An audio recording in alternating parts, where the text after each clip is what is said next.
Hello, mga kamaster, maraming salamat po sa lahat ng tumatangkilik ng ang tagapagtanggol, Diyos ng Digmaan. Paki-follow and subscribe mga master para sa mga susunod pang mga kabanata. Ang tagapagtanggol Kabanata 701. Levi. Marami siyang sinabi sa akin kanina. Sinabi niya na ang iba ay natatakot sa kanya at na kung hindi ako nakaluhod noon, hindi ako magkakaroon ng pagkakataon sa hinaharap. Sinabi rin niya na nagmamakaawa ako para sa aking buhay kapag nalaman ko ang tungkol sa kanyang pagkatao. Don't tell me. Hindi ito maaaring nagkataon lang. Pakiramdam ni Elijah ay sesabog na ang kanyang ulo sa sobrang dami ng impormasyon. Kung siya talaga ang lalaking iyon, then I'm toast. Nawalan ako ng buhay sa halagang 50 bilyon lamang. Hindi ito katumbas ng halaga. Hindi katumbas ng halaga. Bumaba si Levi sa kotse, kahit na pinayuhan siya ni Mia na huwag itong gawin dahil mapanganib ito. Sa sandaling dumating si Levi, si Asher Dragon at ang iba pa sa 5 Great Wars Regiment ay nagkaroon ng solemna na ekspresyon. Maging ang 18 White Wolves ng Cavalry Regiment ay nagpatira pa sa harap ni Levi. Pagbati, Diyos ng Digmaan. Sabay-sabay na nag-echo ang 12 ng lalaki. Halos mahimatay si Elijah sa narinig niya. This is the one time na sana hindi ko nahulaan ng tama. Si Levi talaga tong lalaking to. Tama ang sinabi niya na matatakot ako sa labas ng utak ko. Kahit sino sa mundo ay gagawin. Sampal. Sinampal ni Asher Dragon si Elijah sa mukha, na nagpabalik sa kanyang katinuan. Bam! Bam! Bam! Napaluhod si Elijah at paulit-ulit na iniyuko ang kanyang ulo sa lupa bilang pagpipitagan. Dumudugo ang noo niya sa sobrang lakas ng pagkakatama niya sa lupa, pero hindi siya tumigil. Tama na sa ngayon. Una, ang lakas ng loob mong tumuntong sa Erudia. Ngumisi si Levi. Ay, nanginginig si Elijah at nawalan ng masabi. Maaari kitang bigyan ng pangalawang pagkakataon. Gayunpaman, kailangan mong magbayad ng malaking halaga para masigurado kung natutunan mo ang iyong leksyon. Alok ni Levi. Talaga, muling nabuhay ang pag-asa sa mga mata ni Elijah. Bigyan mo ako ng 300 bilyon. Ililibre ko ang buhay mo sa halagang iyon. Deklara ni Levi habang nakataas ang 3 daliri. Natigilan si Elijah. Kasama ang 100 bilyong ibinayad sa kanya ng pamilyang Jones, ang kanyang kabuuang halaga ay 400 bilyon lamang. Gayunpaman, kailangan niyang itapon ang 300 bilyon. Ito ay katulad ng pagsira sa kanya sa pananalapi, ngunit wala siyang pagpipilian. Hanggat siya ay nabubuhay, magkakaroon siya ng pagkakataon na makaipon ng isa pang 300 bilyon balang araw. Salamat sa pagligtas sa aking buhay, Diyos ng Digmaan. Bulalas ni Elijah habang nakayuko ang ulo. Sa tulong ng Phoenix, ang 300 bilyon ay nailipat mula sa account ni Elijah kay Levi sa isang iglap. Sige, marami na kaming ginagawang kawang-gawa sa Quebec kamakailan. Gamitin natin itong 300 bilyon para sa negosyo at pamumuhunan sa halip. Sigurado akong sasalubungin ng Quebec ang mas mataas na pamumuhunan. Pagkatapos ay hinutusan ni Levi si Tim na gamitin ang 300 bilyon upang mamuhunan sa muling pagpapaunlad ng Quebec. Ibalik ang iba sa kanila sa pamilya Jones at umalis. Utos ni Levi. Nagmamadaling sinunod ni Elijah ang kanyang utos at dinala ang mga nakaligtas, gayon din si Mia at ang iba pang mga hostage, pabalik sa pamilya Jones. Dapat pala hindi na lang ako sumama. Love ang buong sahig dito sa Erudia. Ang paglalakbay na ito ay halos magbuwis ng aking buhay, at kailangan kong magbayad ng isang buong 300 bilyon para dito. Sayang naman. Samantala, sa Sapphire Villa. Nang mag-impake na ang pamilya Jones at babalik na sana sa Southampton, maraming sasakyan ang dumating sa gate. Masamang balita. Nakabalik na si Elijah. May nag-alerto sa buong pamilyang Jones, na nagpasindek sa kanila. Halos mahimatay si Michael sa narinig niya. Ang katotohanan na bumalik si Elias ay nangangahulugan na siya ay dumating upang gumawa ng higit na hindi makatuwirang mga kahilingan. Ang gaaman ng kapwa. Sa kasamaang palad, ang pamilya Jones ay wala sa posisyon na makipagtawaran. Arg, sayang naman. Dinala ni Michael ang natitirang bahagi ng pamilya Jones upang salubungin si Elijah sa pintuan. Nang bumaba si Elijah sa sasakyan, natulala ang pamilya Jones. Hindi nila inaasahan na lumuhad siya sa harap nila. Maging ang mga general at tauhan ni Elijah ay lumuhad sa harap nila. Natigilan ang pamilya Jones sa nakita at gulat na napatingin sa kanila. Ano ang nangyayari? Anong meron kay Elijah? Pakiusap huwag gawin ito, aking Panginoon. Ang pamilya Jones ay hindi karapat-dapat dito. Mulalas ni Michael. Halos mapaluhod siya sa nakita niya. Ano sa lupa ang ibig sabihin nito ni Elias? Ito ba ay isa pang bitag? Ginoo Jones, nagkamali ako. Ito ang pinakamalaking pagkakamali ng buhay ko. Pumunta ako dito para humingi ng tawad at ibalik ang mga hostage. Nagtaas ng kamay si Elijah at pinakawalan ng mga tauhan niya si Mia at ang iba pa. Natigilan si Mia at ang iba pang bihag. Buong oras na silang nasa sasakyan, walang alam sa nangyayari sa labas. Sa sandaling makalabas sila, napagtanto nila na sila ay pinabalik sa pamilya Jones. Ano ang nangyayari? Nasaan si Levi? Saan siya nagpunta pagkababa niya ng sasakyan? Nasa panganib ba siya? Nag-aalala si Mia para sa kanyang kaligtasan. Ano ang nangyayari? Panginoon, maaari mo bang ipaliwanag ang lahat ng ito? Natatakot ako na hindi ko maintindihan kung ano ang nangyayari, tanong ni Michael. Ang iba pa sa pamilyang Jones ay pare-parehong nataranta. Ano ang nangyayari? Hindi lang ibinalik ni Elijah ang mga hostage, kundi lumuhad din siya para humingi ng tawad sa amin. Natarante sila sa biglang pagbabago ng mga pangyayari. Masyado akong mayabang at pinarusahan ako ng isang tao habang namumuno sa buong Erudia.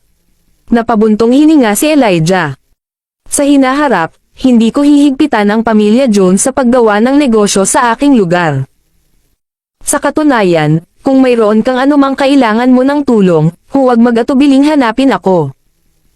Mangyaring makipag-usap sa lalaking iyon upang ako ay mabuhay, pagsusumamo ni Elijah habang siya ay nakaluhod.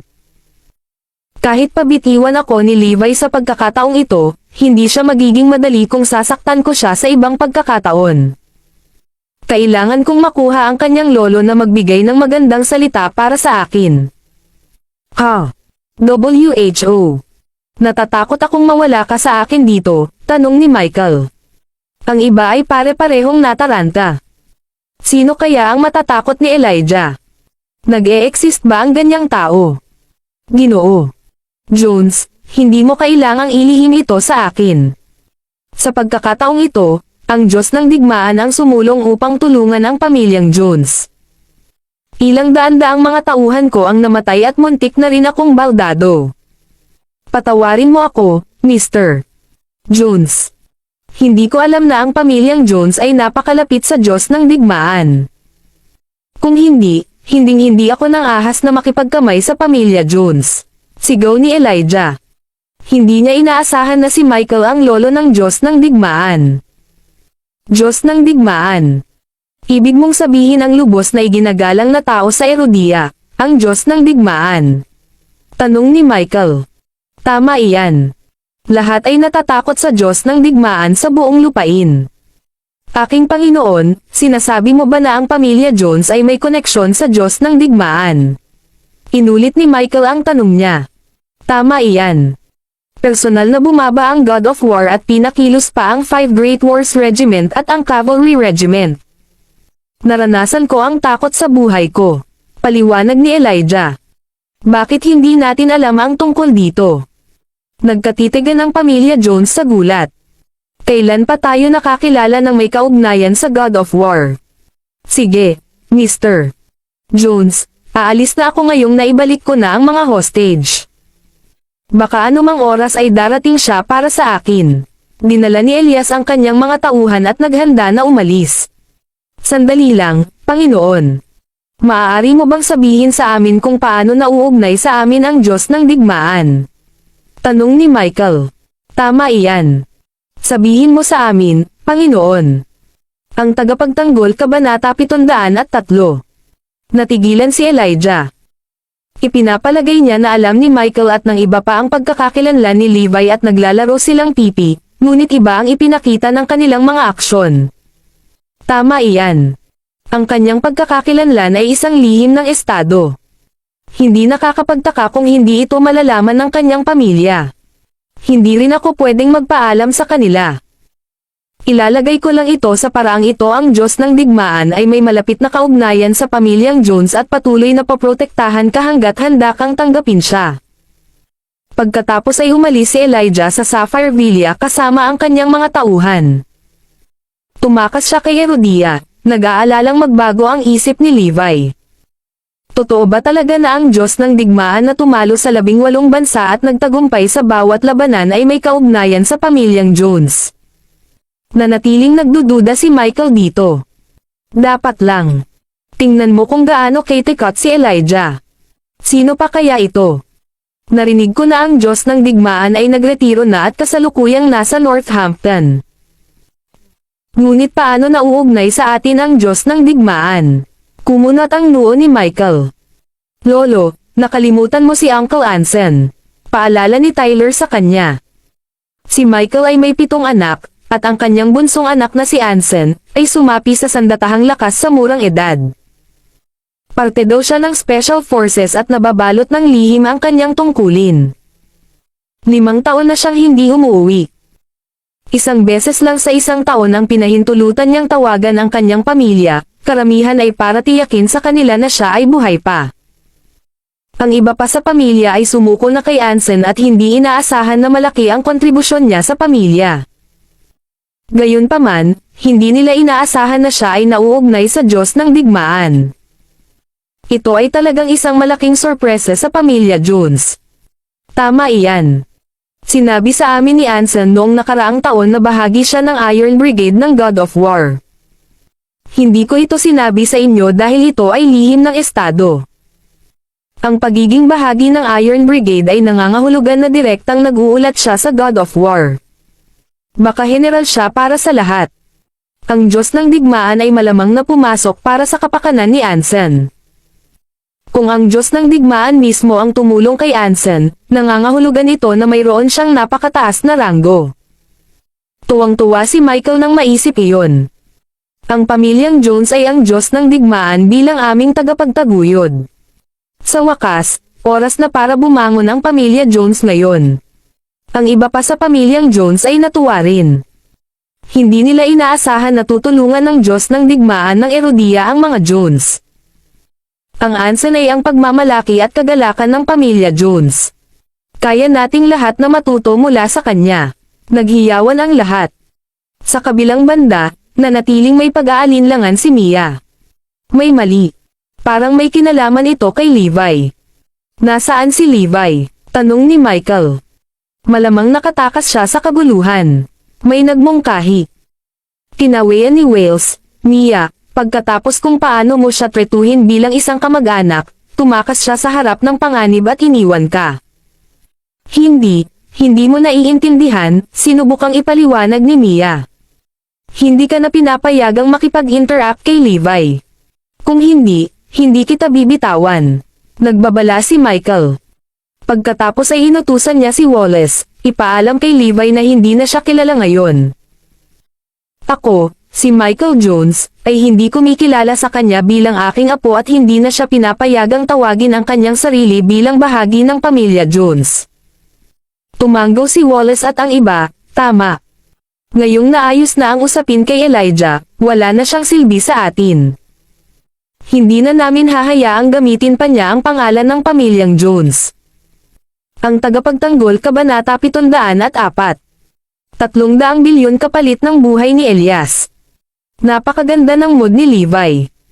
Para sa kanya, may mas malaking sorpresa. Naglagay si Elijah ng 30,000 sundalo para sa reinforcement sa labas ng dagat ng Southampton.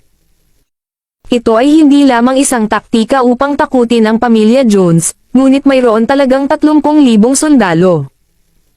Matapos ay lock ang target, pinamunuan ng 5 hari ng digmaan ang mga hayop at inatake ang mga tropa ni Elijah. Ito ay isang magandang pagkakataon upang tingnan ang pag-unlad ng mga hayop na nagsasanay sa loob ng 1 buwan. Sa ilalim ng pag-atake ng mga hayop, ang 30,000 sundalo ni Elias ay nadurog at kinailangang umatras. Ganyan kalakas ang mga hayop. Bawat isa sa kanila ay makapangyarihan kahit nag-iisa silang lumaban. Kaya naman, kapag pinagsama-sama sila, halos hindi sila matatalo. Manam, hindi masama ang resulta. Napangiti si Levi na may kasiyahan. Sa sandaling ito, ang mga Jones ay nangahas na hanapin siya. Anong gusto mo? Naging matigas ang mukha ni Levi. Minisyon siya ni Wallace. Levi Garrison, pumunta ako para makita ka para sa 2 bagay. Una, nilabag mo ang mga patakaran ng pamilya natin. Hindi rin itutuloy ng mga Jones ang insidente ng Breaking the Fair Rule. Pangalawa, mula ngayon, wala kang anumang relasyon sa pamilyang Jones. Umaasa ako na hindi mo ipagpatuloy ang paggamit ng pangalan ng mga Jones para sa iyong mga benepisyo.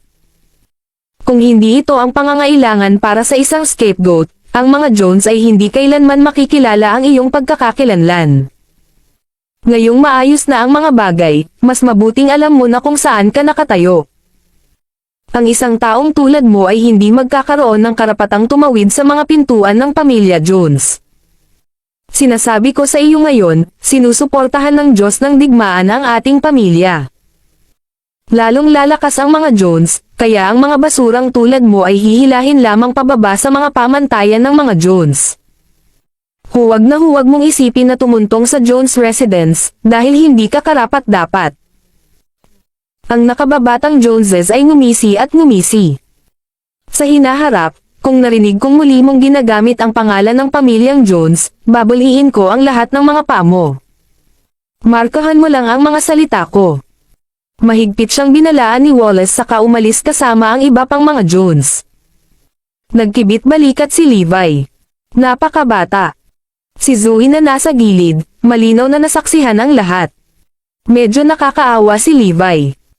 Sa wakas ay nakilala na niya ang kanyang mga kamag-anak, ngunit napakasama ng pakikitungo sa kanya. Darling, hindi mahalaga ang pagkakakilanlan na iyon, ano pa rin ang napakahusay sa mga Joneses.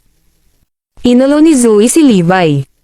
Tumango siya, oo, wala lang. Darling, don't worry, with our collective efforts, there will be a day where the Joneses will look up to us with inggit. Sobrang motivated si Zoe. Kailangan niyang bumawi at gawing kakaiba si Levi, higit pa sa mga Jones. Napangiti si Levi. Si Honey ang pinaka nag-aalaga sa akin. Iwan mo sa akin. Ngayon man o sa hinaharap, ang mga Jones ay nakatadhana na hindi karapat-dapat. Ginawa ni Levi ang matapang na pahayag na ito ng may kumpiyansa. Ang hitsura ng pamilya Jones ay hindi kailanman nakaapekto kay Levi. Walang nangyari pagkatapos nilang umalis. Pagkaraan ng ilang araw, narating ni Levi ang South City War Zone. Si Kirin ay may ilang bagay na dapat talakayin sa kanya at maginhawang hiniling kay Levi na siyasatin ang mga hayop. Kahit na alam niyang 30,000 ng mga kawal ni Elijah ay pinulbos ng libo-libo lamang sa kanila. Binubuo sila ng mga individual na may mataas na kasanayan sa labanan at wastong sinanay. Kung ang kanilang mga taktika sa militar ay may pamantayan, ang mga hayop ay hindi mapipigilan. Nang makita ang lakas ng mga hayop sa pagsasanay, labis na nasisiyahan si Levi. Si Kirin ang pinakamahusay na tagapagturo ng militar ni Erudia. Kasama ng isang grupo ng mga piling sundalo, ang chemistry ay wala sa mga chart. Ang mga hayop ang magiging pinaka-nakakatakot na rehimyento. Walang flaws. Ang kanilang mga ari-arian ay ipinapakita lahat. Ako ay labis na namangha. Pinuri sila ni Levi. Pero bakit ka nandito? Hindi naman pwedeng ako lang ang mag-observe sa resulta ng training nila, diba? Tanong ni Levi. Ang tagapagtanggol Kabanata 705. Napabuntong hininga si Kirin, hindi ko alam kung paano nalaman ni Ezra Williamson, pero alam niyang sinasanay ko ang mga beast. Naiinggit siya at gusto niyang hiramin ang mga hayop para subukan sila. Ako ang nagsasanay sa aking mga sundalo. Kung mayroong anumang mga pagsubok, ako ay sa isa upang gawin ang mga ito ng personal. Sino siya para subukan sila? Galit na galit si Kirin. Tumawa si Levi. Napaka-interesante ng mga taong ito. Iisang unit lang tayo, hindi na kailangang maging calculative. Kung paano niya nalaman. Malamang na lumabas ang balita tungkol sa paghampas ng mga hayop sa mga tropa ni Elijah. Iyon ang iyong negosyo, wala akong pakialam. Deklara ni Levi. Ang problema ay hindi ako, kung si Ezra Williamson ay personal na bumaba at hilingin, wala akong magagawa kundi ang pumayag sa kanyang kahilingan. Ngumisi si Levi, sa ngayon, ang Western Region ay itinuturing pa rin na frontline. Nahihirapan din si Ezra, kaya ipapahiram ko sa kanya ang mga hayop sa ngayon. Ang balita ng Western Region Commander-in-Chief, isang tigre sa larangan ng digmaan, si Ezra ay dumating sa South City ay hindi sinasadyang tumagas. Hindi nagtagal, marami na ang nakahanda para salubungin siya. Ang mga sikat na tycoon ay handang-handa na para pasayahin si Ezra. Dahil hindi nila makontak ang Diyos ng digmaan, ang pakikipag-ugnayan sa Western Region Commander-in-Chief ay hindi isang masamang ideya. Nakamit din niya ang maraming magagandang tagumpay at isang walang talo na Diyos ng digmaan. Bilang karagdagan, mabilis na nabayaran ni Tim ang 300 bilyon na madaling dumating. Ito ay gagamitin para sa pagpapaunlad para sa buong Quebec. Ito ay isang malaking halaga. Gagamitin din ito para bumalangkas ng kaukulang mga patakaran. Nang kumalat na ang balita, nagkaroon ng malalim na interes ang Quebec at ang malalaking negosyo at pamilya ng maraming karatig lungsod. Maging ang pamilya Jones ng Southampton ay nakatanggap ng balita. Mas alam nila kaysa sino man ang pinagmulan ng 300 bilyon. Sa tatlo, 100 bilyon ay mula sa mga Jones. Ang pamilya Jones ay medyo nasaktan tungkol dito. Ang aming pamilyang Jones ay dapat makakuha ng isang proyekto sa pamumuhunan, at kahit na manatili sa Quebec. Utos ni Michael Jones. Simple lang ang dahilan. 100 bilyon ang pag-aari ng aming pamilyang Jones, sinusubukan ninyong lahat na makakuha ng maraming proyekto hanggat maaari upang mabawi ang aming mga pagkalugi. Ang Diyos ng digmaan ay interesado rin sa pag-unlad ng Quebec, kung gagawin natin ng mabuti, maaari tayong makakuha ng mga puntos pabor sa kanya. Sinuri ni Michael. Naiintindihan namin ang iyong intensyon. Noong nakaraan, ang mga Jones ay walang interes sa maliit na Quebec. Gayunpaman, dahil sa Diyos ng digmaan kailangan nilang subukan ang kanilang makakaya upang ipaalam ang kanilang presensya. Sa panahong ito, handa akong gamitin ang reputasyon ng mga Jones para anyayahan ang Diyos ng digmaan, at ipahayag ang aming pasasalamat sa kanya ng personal. Nakaisip na ng plano si Michael sa kanyang isipan. Lolo, maimbitahan ba natin ang Diyos ng digmaan? Sinuri ko ngunit tinanggihan niya ang bawat imbitasyon mula sa hindi mabilang na mga kilalang pamilya. Sinabi ni Tyler ang kanyang dilema. Katulad din ba natin sila? Ang aking anak ay isang general sa militar, ang kanang kamay ng Diyos ng digmaan. Ano man ang lahat ng mga pangyayari, kailangang salubungin tayo ng Diyos ng digmaan. Nakangusong sabi ni Michael. Matapos ang insidente ni Elijah, naisip niya na ang kanyang anak na si Ansel Jones ay tiyak na kapantay ng isang hari ng digmaan. Hindi niya alam, si Ansel ay first tenyente lamang sa hukbo. Kung ang isa ay pumunta sa pamamagitan ng mga ranggo ng militar, maaari lamang niyang pangarap na makilala si Levi. Haha, totoo yan. Ang Diyos ng digmaan ay ang tagapagtaguyod ng pamilyang Jones. Walang dahilan para tanggihan niya ang pagpupulong. Sa sinabi nito, nasasabik ang lahat sa pamilya Jones. Mula nang bumalik sila, tumakbo sila ng amok sa Southampton. Wala silang sinagot kahit kanino. Sa suporta mula sa Diyos ng digmaan, walang sino man ang dapat nilang katakutin. Ngayon, ang pag-imbita sa Diyos ng digmaan ay para sa pag-unlad ng mga Jones. Lolo, meron akong naisip, tumanggaw si Tyler Jones.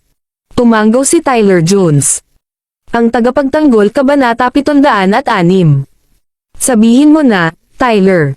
Agad namang sumagot si Michael.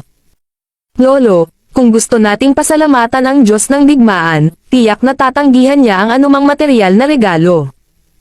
Gayunpaman, may mas magandang ideya akong ipahayag ang aming pasasalamat. Paano kung magtatayo tayo ng estatwa ng God of War sa South City para ipakita ang ating pasasalamat? Pumalakpak, pumalakpak, pumalakpak. Sa sandaling natapos ni Tyler ang kanyang pangungusap, nagsimulang pumalakpak ang lahat. Magandang ideya ang paggawa ng rebulto. As expected sa apo ko. Magandang ideya yan. Tumawa si Michael. Ang Diyos ng digmaan ay walang dahilan upang tanggihan sila kung itatayo nila siya ng isang rebulto niya.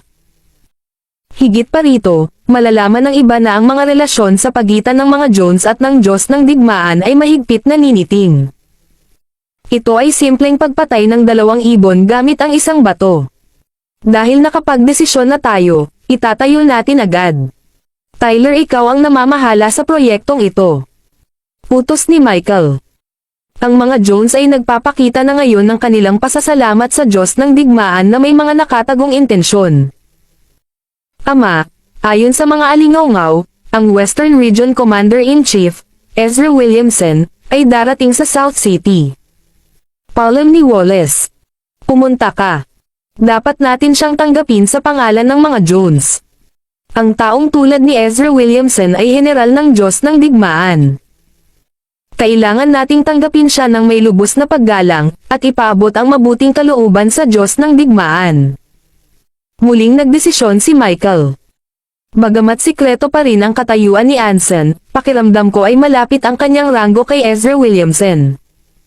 Si Anson ay maaaring maging isang commander-in-chief para sa isa sa 9 na war zone sa hinaharap. Tiyak na may mga inaasahan ang pamilya Jones. Gayunpaman, ang katotohanan ay madalas na malupit, si Ezra Williamson ay isang hari ng digmaan. Sa kabilang banda, si Anson Jones ay isa lamang first lieutenant. Ang dalawang ito ay magkahiwalay ng mundo. Kumalat na parang apoy ang balita ng pagbisita ni Ezra Williamson. Kahit si Silas Whitfield ay nakakuha ng balita. Pinuntahan ni Silas si Levi na medyo nahihiya. Sir, gusto ko pong mag-apply ng leave. Natigilan ito kay Levi. Si Silas ay isang matigas na tao, bakit siya mag-a-apply ng leave? Sir, pakinggan mo ang paliwanag ko. Hindi ba darating si Chief Williamson? Narinig na nating lahat ang balita, kaya ang ilan sa mga retiradong sundalo ay gustong makipagkita kay Chief Williamson.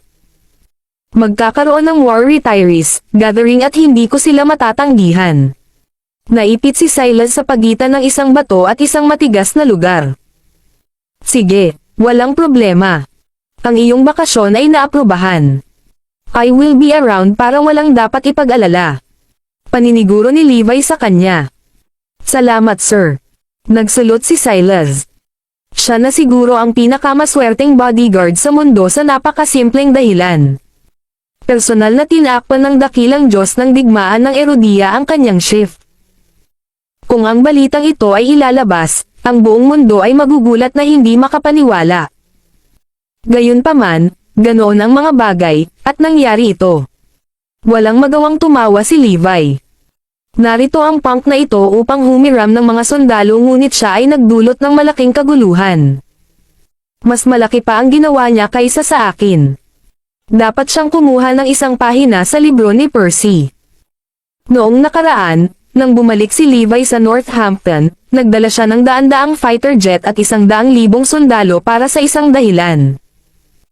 Ito ay upang magpadala ng mensahe sa ibang mga bansa upang ipakita na hindi umalis si Levi sa kanyang pwesto kundi bumisita lamang sa kanyang bayan. Ito ay upang ipahayag sa ibang mga bansa na siya pa rin ang Diyos ng digmaan ng Erudia. Dahil doon, ang ibang mga bansa o puwersa na naglalayong gumawa ng hakbang ay nanatili at tumigil sa pagkukunwari ng pag-iisip na maglunsad ng pag-atake kay Erudia. Hindi gusto ni Levi ang ganoong engrandi at maluho na pasukan. Gayunpaman, wala siyang pagpipilian kundi gawin iyon sa paraang iyon. Kakaalis lang ni Silas ng personal na bumisita ang sekretarya ni Tim na si Sean. Mr. Garrison, pinadala ako ni Mr. Cronin para makita ka. May gusto siyang pag-usapan. Bahagyang nanginig si Sean sa sinabi niya. Anong problema? Ang tagapagtanggol Kabanata 707. Ginoo. Sinabi ni Cronin na ikaw ang ganap na mamamahala sa pamumuhunan ng 300 bilyon, Mr. Garrison, sabi ni Sean Zucker. Bakit? Curious na tanong ni Levi. Dahil sa sandaling maipasa ang patakaran, 10-10 negosyo ang dumating upang bisitahin si Mr. Cronin. Lahat sila ay matagumpay na negosyante mula sa South City at marami silang nagawa para sa pag-unlad ng lungsod. Masyadong mahirap para kay Mr. Cronin na tanggihan ang kanilang mga kahilingan. So in order to avoid any controversy and to be completely impartial, he's decided to hand over the matter to you, paliwanag ni Sean. Napaisip muna si Levi bago sumagot. Napakagaling. Mayroon akong ilang libreng oras sa aking mga kamay kamakailan, kaya't ako na ang bahala. Salamat, Ginoong Garrison. Mangyaring ipaalam sa amin kung may kailangan ka. Sa lalong madaling panahon, lahat ng mga outlet ng balita ay nag-uulat na ang taong namamahala sa 300 bilyong proyekto ng pamumuhunan ay nagbago ng mga kamay at ngayon ay hinahawakan ni G. Garrison. Ang balitang ito ay agad na nakakuha ng interes ng maraming negosyante sa buong South City. Kasama rin dito syempre ang pamilyang itim. Hindi nila hahayaang dumaan sa kanilang mga daliri ang napakagandang pagkakataon. Tinipon ng mga itim ang lahat para sa isang pulong, kabilang si Zoe. Ito ang perpektong pagkakataon para sa ating mga black. Ang aming pamilya ay stagnant sa nakalipas na ilang taon, kaya't magiging maganda kung makuha lang namin ang aming mga kamay sa ilan sa mga proyektong ito. Nilaybot ng mga mata ni Meredith ang mga tao. Kaya, kailangang magsikap ang lahat para makakuha kami ng maraming proyekto hanggat maaari. Oh. At lalo akong umaasa sa iyo, Zoe. I'm sorry, Lola.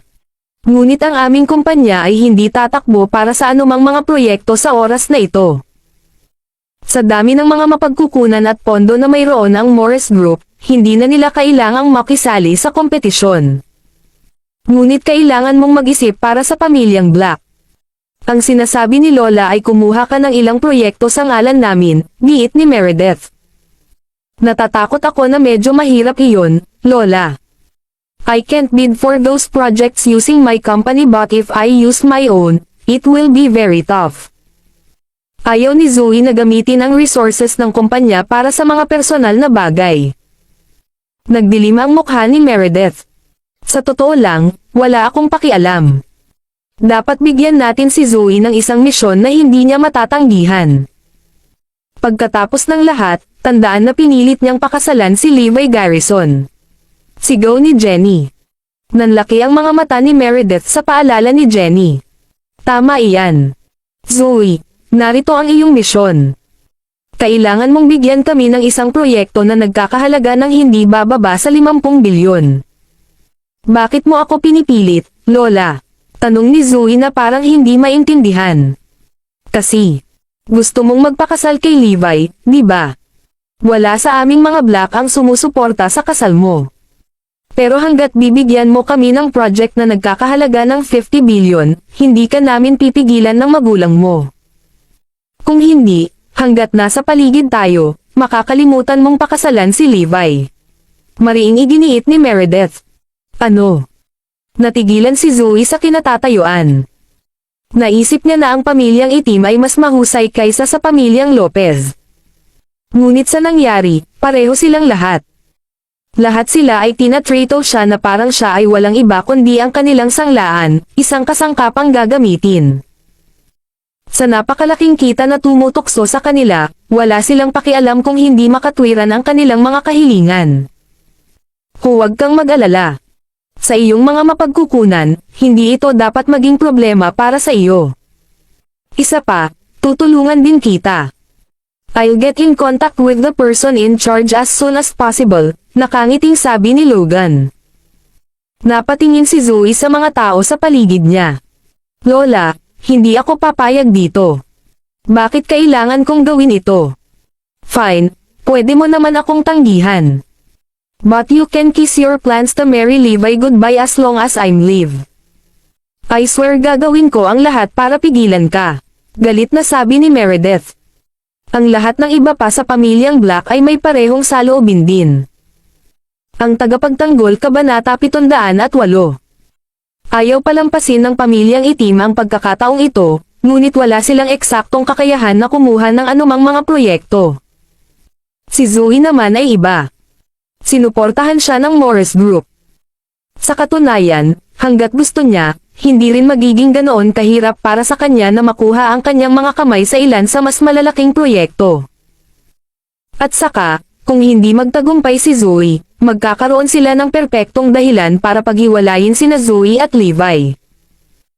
Pagkatapos noon, makakahanap na lang sila ng mas mabuting lalaki para kay Zoe at pakasalan siya sa isang mayaman, maharlikang pamilya.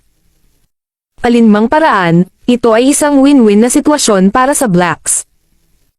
Zoe, kailangan mong maunawaan na ito ang pinakamahusay na hakbang para sa iyo at sa iyong mga magulang, sabi ni Robert. Binigyan ko ang tatay mo ng executive position sa Black Corporation. Tungkol naman sa iyong ina. Nagsagawa din ako ng ilang mga string upang mailipat siya sa isa sa mga nangungunang ospital dito sa South City, at siya ay itinalaga pa bilang pinuno ng kanyang departamento. So they are both very supportive of this plan, paliwanag ni Meredith. Napatingin si Zoe sa mga taong nasa harapan niya. So what you're saying is, as long as I successfully land a project worth at least 50 billion, tapos wala na sa inyo ang makikialam sa relasyon namin ni Levi. Tama iyan. At ipinapangako namin na ipagpapatuloy namin ang aming pagtatapos ng bargain. Kahit ang mga magulang mo ay wala nang sasabihin pa, tumanggo si Meredith. Sige. Papayag na ako, pagsang-ayon ni Zoe. Para sa kapakanan ng relasyon nila ni Levi, kailangan niyang subukan ito. Kinalaunan noong araw na iyon, pagkabalik ni Zoe sa kumpanya, sinimulan niya agad na tingnan ang lahat tungkol sa investment conference.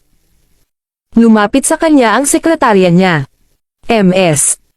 Lopez, kahit na ang komperensya ng pamumuhunan ay inorganisa ng South City, ang person in charge ay hindi talaga taga rito. Nabalitaan na sila ay ganap na walang kinikilingan, at ibibigay nila ang mga proyekto sa pinakamahusay na mga aplikante. Nakakatuwang marinig na ang taong iyon ang namamahala. Kung hindi, ang ilan sa mga malalaking conglomerates at mayayamang pamilya ay maaaring hatiin ang karamihan ng mga proyekto sa kanilang mga sarili. Nagniningning ang mga mata ni Zoe. Hindi maikakailang magandang balita ito para sa kanya. Nangangahulugan ito na magkakaroon siya ng mas magandang pagkakataon na magtagumpay. Sa sandaling iyon, pumasok si Levi. Dumaan siya para makita siya. Mukhang problemado ka. Anong mali? Tanong ni Levi. Sinabi ni Zoe kay Levi ang tungkol sa misyon na pinilit ng mga Black sa kanya. Isang proyekto na nagkakahalaga ng 50 bilyon. Madali lang yan. And here I thought you were worried about something unfeasible, chuckled Levi. Siya ang taong namamahala kaya lahat ng mga desisyon ay gagawin niya. Kaya, tulad ng sinabi niya, ito ay literal na madaling sapat. Iyon ay sinabi, hindi talaga siya nag-aalala tungkol sa banta ng mga Black o ng mga magulang ni Zoe na paghiwalayin sila. Nahirapan lang siya. Kung ang pamilya ni Zoe ay magdudulot ng mga problema para sa kanila sa bawat pagliko, kung gayon ito ay magiging medyo nakakainis. Kaya't mas mainam kung ang lahat ay maasikaso ng sabay-sabay. Tinitigan siya ni Zoe na nanlalaki ang mga mata. Madali. Pinag-uusapan ko ang isang proyekto na nagkakahalaga ng 50 bilyon dito. Hindi sa banggitin na hindi ako nagbibid para sa proyekto gamit ang Morris Group ngunit personal. Napakahirap nito na halos imposible. Bakit ka na-stress? Just one word from me, and you'll get your project, ngumisi si Levi. Hindi mo naguguluhin muli ang boss ng Morris Group, di ba? Tinanong ko lang si Iris, at sinabi niya na ang boss ay hindi kasangkot sa alinman sa mga ito. So may paraan ka pa ba? Tanong ni Zoe. Ang tagapagtanggol Kabanata 709. Relax ka lang. Malapit mo nang makuha ang iyong proyekto. Gayunpaman, dapat mong imungkahi sa pamilyang itim na kahit na ang proyekto ay mapunta sa kanilang mga kandanggan, ikaw pa rin ang dapat na namamahala, sabi ni Levi. Natagpuan ni Zoe ang sarili na hindi makaiwas ng tingin kay Levi. Para siyang may superpower. Sa tuwing may sasabihin siya o naghahabol, ang mga problema niya ay palaging malulutas ng mag-isa. Kung hindi niya alam ang mas mahusay, iisipin niya na siya ang nag-aalaga ng mga bagay para sa kanya. Gayunpaman, sa pagkakataong ito ay hindi niya magawang maniwala sa kanya, lalo na kapag ang boss ng Morris Group ay hindi tutulong sa kanya. Kaya naman, napaka-curious niyang makita kung ano ang gagawin ni Levi. Napansin ni Levi ang pagdududa sa kanyang mga mata, ngunit hindi na siya nagsalita patungkol sa bagay na iyon. Napagpasyahan niyang ipagpatuloy niya ang pagde-delegate ng isang proyekto sa kanya sa panahon ng investment conference. Kamakailan, mayroong dalawang pangunahing kaganapan na nagpapanatili sa South City na umuugong. Ang una ay ang investment conference, at ang pangalawa ay ang pagdating ni Ezra Williamson mula sa Western Region. Nang ipakita ni Ezra ang kanyang nalalapit na pagdating sa South City, nalaman agad ni Levi kung ano ang kanyang balak. Hindi nagtagal, nakatanggap si Levi ng tawag mula kay Ezra. Ezra, bastos ka. Sinusubukan mong ipaglaban ang iyong mga kaaway sa pamamagitan ng pagiging napakataas ng profile, hindi ba? Humalaklak si Ezra. Wala talaga akong malalampasan sa iyo, boss. Ang aming warzone ay nakikipaglaban sa Weldrick, at ito ay partikular na mahirap na masira ang kanilang linya ng depensa. Kaya sinasadya kong maingay ang aking kinaroroonan upang maakit ang kanilang atensyon. Kapag sumama na sa amin ang mga hayop, maaari na akong umikot pabalik at saluhin sila ng biglaan, nakangising sabi ni Ezra. Ito ang pangunahing dahilan kung bakit nais ni Ezra na malaman ng lahat na siya ay babalik sa South City. Mukhang may natutunan kang mabuti sa akin. Oh, shucks, boss. Marami pa akong dapat matutunan sa iyo, mapagpakumbabang sabi ni Ezra. Malapit na kitang makita. Sabik na sabik si Levi na makita rin si Ezra. Hindi lang siya isa sa kanyang mga sundalo, ngunit parang kapatid din niya. Hehe. Nga pala, may regalo ako sa iyo boss. I've gotten quite a few goodies from Weldrick, ngumisi si Ezra. Oh. Hanggat hindi babae mula sa Weldrick. Haha. Saka anong klaseng babae ang gusto mo boss? Magsabi ka lang at kukunin kita ng isang dosina. Kung sakaling malaman ni Silas na ang hepe na kanyang nirerespeto ay talagang ganoong tao, malamang na hindi siya makapagsalita. Sa pagtatapos ng araw, nang inalis ni na Levi, Ezra, at ng iba pang walang awa na mandirigmang ito ang kanilang baluti, sila ay mga ordinaryong tao pa rin. Anak sila ng iba, at ang ilan ay ama pa nga ng iba. Ngunit nagsuot sila ng kanilang uniforme ng militar at naglakas loob sa mga frontline para lamang protektahan ang lupaing ito. Dahil sa mga kabayanihang tulad nila kaya nagkaroon ng pagkakataon ang iba na mamuhay ng matiwasay. Speaking of Silas, umalis siya para sumali sa isang pagtitipon ng mga veterano. Sa hindi inaasahang pagkakataon, nakatanggap din si Levi ng imbitasyon bilang panauhin. Pangunahin ang mga kasama noong una siyang sumapi sa militar. Ngunit nawalan sila ng ugnayan nang ma-reassign si Levi sa ibang squad, kaya wala ni isa sa kanila ang nakakaalam ng tunay niyang pagkatao. Ang tagapagtanggol Kabanata 710. Nalaman ng mga veterano na iyon na nasa South City si Levi, kaya nagpadala rin sila ng imbitasyon sa kanya. Nang makita ni Levi kung ano ang imbitasyon, nagpasya siyang dumalo dito kahit anong mangyari. Sa sandaling iyon, nagsimula ang pagtitipon ng mga veterano. Karamihan sa mga lalaki doon ay mga retiradong sundalo mula sa Western Region. Lahat sila ay dating mga piling mandirigma sa larangan ng digmaan. Gayunpaman, mayroon ding ilang, mas elite, na mga veterano sa kanila. Sila ay mga taong hindi pa gaanong nagawa sa panahon ng kanilang karera sa militar ngunit kahit papaano ay patuloy na nangongolekta ng mga medalya ng militar sa kaliwat kanan.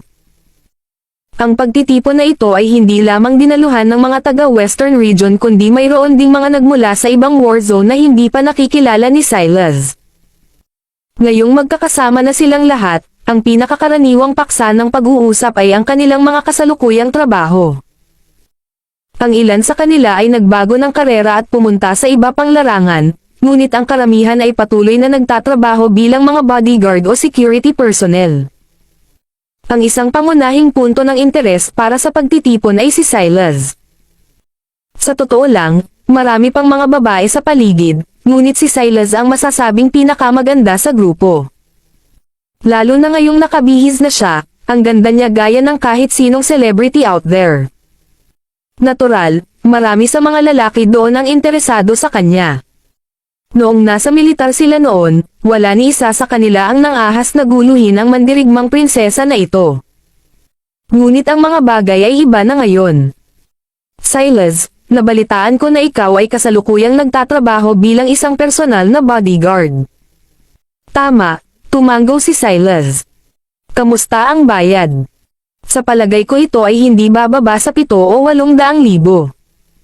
Swerte akong nakahanap ng mabuting employer.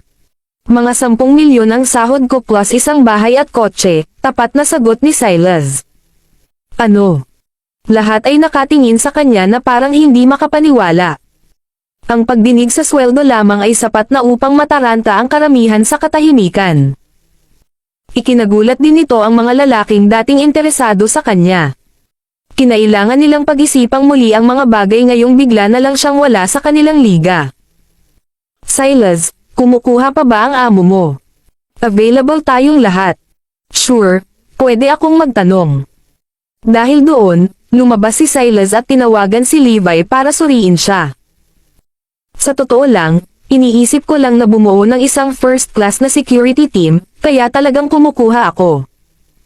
Nasa isip na ni Levi ang ganoong kaisipan nang magpasya siyang dumalo sa pagtitipon ng mga veterano. Ngayong tinawag siya ni Silas para sa parehong dahilan, parang sinadya. Bumalik si Silas at sinabi sa mga lalaki na personal na darating ang kanyang amo para gawin ang pagpili at pagkuha. Ang balitang ito ay walang alinlangan na ikinatuwa nila. Habang tumatagal, parami ng parami ang dumating sa pagtitipon. May mga veterano mula sa lahat ng dako, kabilang ang mga mula sa Hilaga, Silangan, at Timog. Sa kabuuan, mahigit 100 veterano ang dumalo. Nang makaupo na ang lahat, kahit papaano ay nauwi sa kompetisyon ng pagyayabang ang usapan. Ang mga mula sa North ay naglagay nito lalo na sa makapal, at hindi titigil sa pagmamalaki tungkol sa kanilang mga tagumpay sa militar. Noon, kaming tatlo ay nakalusot sa command post ng kaaway, at lahat kami ay binigyan ng first class merito. Ang aming buong kumpanya ay ginawaran din ng isang third class merit salamat sa amin. At huwag kalimutan ng ang buong regiment ay nawala ang kanilang base, ngunit ang aming kumpanya ay matagumpay na nasecure ang sa amin. Dahil din iyon sa pagsisikap namin, at ginawaran kami ng isa pang first class merit. Ang aming buong karera sa militar ay talagang nakakabagot. Nakakuha lang kami ng 2 first class merit, 5 second class merit, at 8 third class merit. Iyon lang. At parang hindi sapat ang kanilang mga salita, sinimulan pa nilang ailatag ang lahat ng mga medalyang militar sa mesa. Ang tagapagtanggol Kabanata 711. Ito ay natural na gumuhit ng maraming naiinggit na tingin mula sa karamihan. Gayunpaman, talagang hinamak ni Silas ang gayong pag-uugali. Halos lahat ng dumalo ay may mga medalyang militar, ngunit walang naglabas nito. Oh, and do you remember how we almost got a special class merit pero ninakaw ito ng isa pang sundalo sa squad natin? Kawawa naman iyon. Alam ko.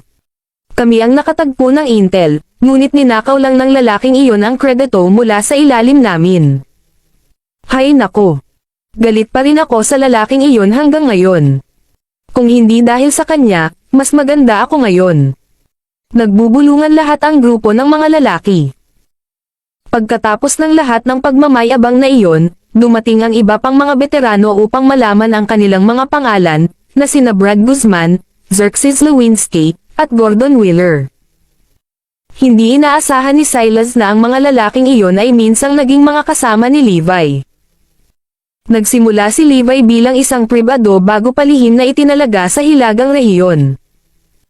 Kaya't ang mga lalaking ito ay dapat na nasa parehong pangkat niya. At sa totoo lang, lahat ng merito na nakuha nila ay halos walang kinalaman sa kanila. Lahat sila ay salamat kay Levi na inilagay ang kanyang buhay sa linya. Si Levi ang nakalusot sa command post ng kalaban, ngunit ang tatlo ay walang kahihiyang dumating upang nakawin ang limelight. Dahil din kay Levi kaya ang kanilang kumpanya lamang ang matagumpay na naipagtanggol ang kanilang base nang mawala ang kanilang base ng buong regiment. Muling ninakaw ng tatlo ang kulog ni Levi. Ang lahat ng mga merito na ipinagmamalaki nila ay dahil kay Levi. Wala silang ginawa kundi buong-buong kunin ang kredito. Ang tatlo ay palaging walang iba kundi mga palaboy na nag-skating sa buhay. Gusto ng kanilang mga pamilya na gumawa ng mga lalaki mula sa kanila, kaya ipinalista nila sila sa militar. Kaya sa kabila ng pagsusuot ng uniforme ng militar, hindi sila kailanman naging sundalo sa puso. Kaya, nasiyahan sila sa lahat ng uri ng espesyal na pagtrato, ngunit hindi sila kailanman nagsikap sa panahon ng pagsasanay at nagdulot pa nga ng lahat ng uri ng problema. Kapag sila ay pumunta sa larangan ng digmaan, sila ay palaging ang unang itik at tumakbo din. Kaya sa huli, marami silang mga parangal sa militar na ipagyayabang kahit panandalian lang silang nakauniforme. Sa katunayan, hindi maintindihan ni Levi kung bakit ang kanyang mga merito at kaluwalhatian ay nahulog sa kanilang mga kamay. Ngunit hindi siya ang uri na nagmamalasakit sa kredito at karangalan. Bukod dito, ang mga medalya ay napupunta sa mga lalaki sa parehong squad at nakikibahagi sa parehong dorm sa kanya, kaya hindi siya nagsalita tungkol sa kanilang mga ginagawa. Gayunpaman, ang kanilang pag-uugali ay lalong lumala. Siya ang palaging lumalaban sa kalaliman ng trenches habang ang tatlo ay tahimik na nakaupo sa likod at kinokolekta ang mga parangal. Ang huling espesyal na klase ng merito na kanilang pinag-usapan kanina ay isa na sa wakas ay tumangging tanggapin ni Levi. Agad itong naghasik ng binhi ng puot sa kanila. Kung nakuha nila ang espesyal na merito ng klase, mas nasiyahan sana sila sa mas magandang pamumuhay pagkatapos ma-discharge mula sa serbisyo militar. Kaya sa lahat ng mga taon na ito, hindi lamang sila nakaramdam ng anumang pasasalamat kay Levi, ngunit ginugol pa nila ang halos lahat ng kanilang oras sa pakikipag-usap tungkol sa kanya. Sa pagkakataong ito, talagang nalaman nilang nasa South City si Levi, kaya, sinadya nilang mag-anyaya sa kanya. Sa kaso ni Levi, maaari siyang gumawa ng isang bagay tungkol sa matapang na pagnanakaw ng kanyang kaluwalhatian. Ngunit dahil sila ang kanyang unang batch ng mga kasama, pinili niyang huwag na itong gawing big deal. Sa sandaling iyon, may tumalon sa karamihan at nagmungkahi, para sa pagpupulong kay Chief Williamson, bakit wala tayong Brad Guzman at ang dalawa pang kumakatawan sa atin? Tumanggo ang lahat bilang pagsang-ayon. Magandang ideya yan. Silang tatlo ang may pinakamaraming medalya ng militar sa aming lahat, at ang kanilang mga karera sa militar ay ang pinakanamumukod-tangi. Tiyak na karapat-dapat sila sa karangalan na makipagkita kay Chief Williamson. Ang tagapagtanggol Kabanata 712. Ang lahat ng mga sundalo ay masayang sumang-ayon sa planong ito at walang sino mang sumasalungat sa karamihan. Hindi napigilan ni Brad, Xander, at Gordon ang mapagmataas na tingin sa kanilang mga mukha. Hindi nagtagal, dumating si Levi sa hotel na may hawak na imbitasyon. Nang makita siya ni Silas ay agad itong bumangon para salubungin siya ngunit naunahan siya ni Brad at ng dalawa pa. Garrison, nandito ka na sa wakas. Taon na ang lumipas. Sumandal ang tatlo at niyakap si Levi para iparamdam sa iba na close silang lahat. Lahat, makinig kayo. Hayaan mong ipakilala kita sa isang tao na dating kasama sa ating squad, si Levi Garrison. Siya ay walang iba kundi ang taong nagnakaw ng espesyal na merito ng klase mula sa amin. Nilinggan ni Brad si Levi at binigyan ito ng pabirong hampas sa likod. Siya nga pala, ipinaglalaban ka pa rin namin yan, ikaw na bastos. Nakangiti at mukhang nagbibiroan ang tatlo, ngunit nahadyap pa rin ni Levi ang pagkislap ng sama ng loob sa kanilang mga mata. Nabalitaan ko na nagtatrabaho ka ngayon bilang isang security guard. Tanong ni Gordon habang tinatapik ng malakas si Levi sa mga balikat. Tama iyan. Sa lahat ng mga veterano, parang ikaw ang pinakamasama ngayon. Bakit ka nagtatrabaho bilang security guard? Ang pinakamaliit na magagawa mo ay maghanap ng trabaho bilang isang bodyguard o isang bagay. Tama iyan. Mayroon kaming isang babaeng sundalo na napakahusay. That's her over there, Silas, sabi ni Xerxes habang nakaturo kay Silas. Nagtatrabaho siya bilang isang bodyguard, at mayroon siyang taunang sweldo na 10 milyon. Naghagis pa ang amo niya ng bahay at kotse para sa kanya. Tumayo si Silas at binigyan si Levi ng nakakatakot na ngiti. Kahit kailan sa 1 milyong taon ay hindi niya akalain na sila ay mga kasama ni Levi. Garrison, nakakahiya ka sa amin sa Northern Region. Ngumisi si Brad. Nanatiling tahimik si Levi, ngunit ang kanyang tingin ay naglakbay sa bangkos ng mga medalyang militar na nakalatag sa mesa. Baka sa mukha ng tatlo ang awkwardness nang mapansin nila kung saan nakatingin si Levi. Naturally, alam nilang ang mga medalyang militar na iyon ay kay Levi lamang, at wala silang kinalaman sa mga ito. Ngunit hindi sila madaling sumuko. Nagseselos ka ba? Kung naging mas matapang ka at lumaban kasama namin, magkakaroon ka rin ng sarili mong mga medalya. At saka, nagtatrabaho ka lang bilang isang kakarampot na security guard kahit na pagkatapos mong i-swipe ang aming espesyal na merito sa klase. Sa kabilang banda, kulang lang tayo sa isang merito na iyon, kung hindi, natanggap na sana natin ang lahat ng tagumpay ng militar. Nakakahiya talaga. Nagsimula na ring magsipa ang ibang mga sundalo. Kasama, hindi iyon masyadong loyal sa iyo. Hindi mo dapat ninakaw ang kanilang kredito, lalo na't ikaw ay mula sa parehong pangkat, ang isa ay nanunuya. Tumanggaw si Levi bilang tugon. Ako ang naglagay ng trabaho so syempre, I deserve the medal. Anong kinalaman yan sa kanila? Nararapat sa iyo iyan. Katawa-tawa. Sinong maniniwala dyan? Tiyak na ayaw ko. Malinaw na wala sa kanila ang naniwala kay Levi. Sila ay ginawaran ng napakaraming medalya ng militar sa buong karera nila, na nagpapakita rin na mayroon silang kakayahan na igawad din ang espesyal na merit ng klase. Pero tingnan mo, nabigyan ka pa ba ng ibang medalya bukod sa medalyang iyon? Nguso ng isa pa. Ngumisi din si Brad kay Levi. Tama iyan. Wala ka bang ibang medalya maliban sa isang espesyal na merit ng klase, hindi ba? Sigurado ka bang gusto mong ikumpara sa akin ang mga medalya ng militar? Ngumisi si Levi. Ang tagapagtanggol Kabanata 713. Talagang matagal na niyang nakalimutan ang lahat ng kanyang mga medalya. Ngunit ngayon na ang mga loting ito ay may kamangmangan na hinaharas siya, napagpasyahan niya na kailangang alagaan ang mga bagay minsan at para sa lahat. Ang tatlo ay sumabog sa mga alon ng mapanoksong tawa. Ha! Ihambing ang mga medalya ng militar. Kasama kami. Nawala ka na ba sa isip mo? Kung talagang may ganoong karaming medalya sa militar si Levi, hindi na siya magtatrabaho bilang isang security guard. Ang bagay ay, umalis si Levi sa kanilang squad dahil sa matinding pinsala.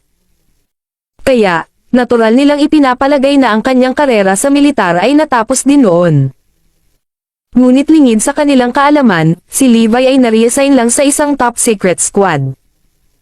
Inilabas ni Levi ang kanyang telepono at tinawagan si Phoenix. Ako ito. Dalhin ang ilan sa aking mga medalyang militar sa Oceanic Restaurant. Ha. Dumobol ang tawa ng tatlo. Ilang medalya ang mayroon ka na kailangan mo nang maghahatid sa iyo? Itigil mo na ang lokohin mo, Garrison.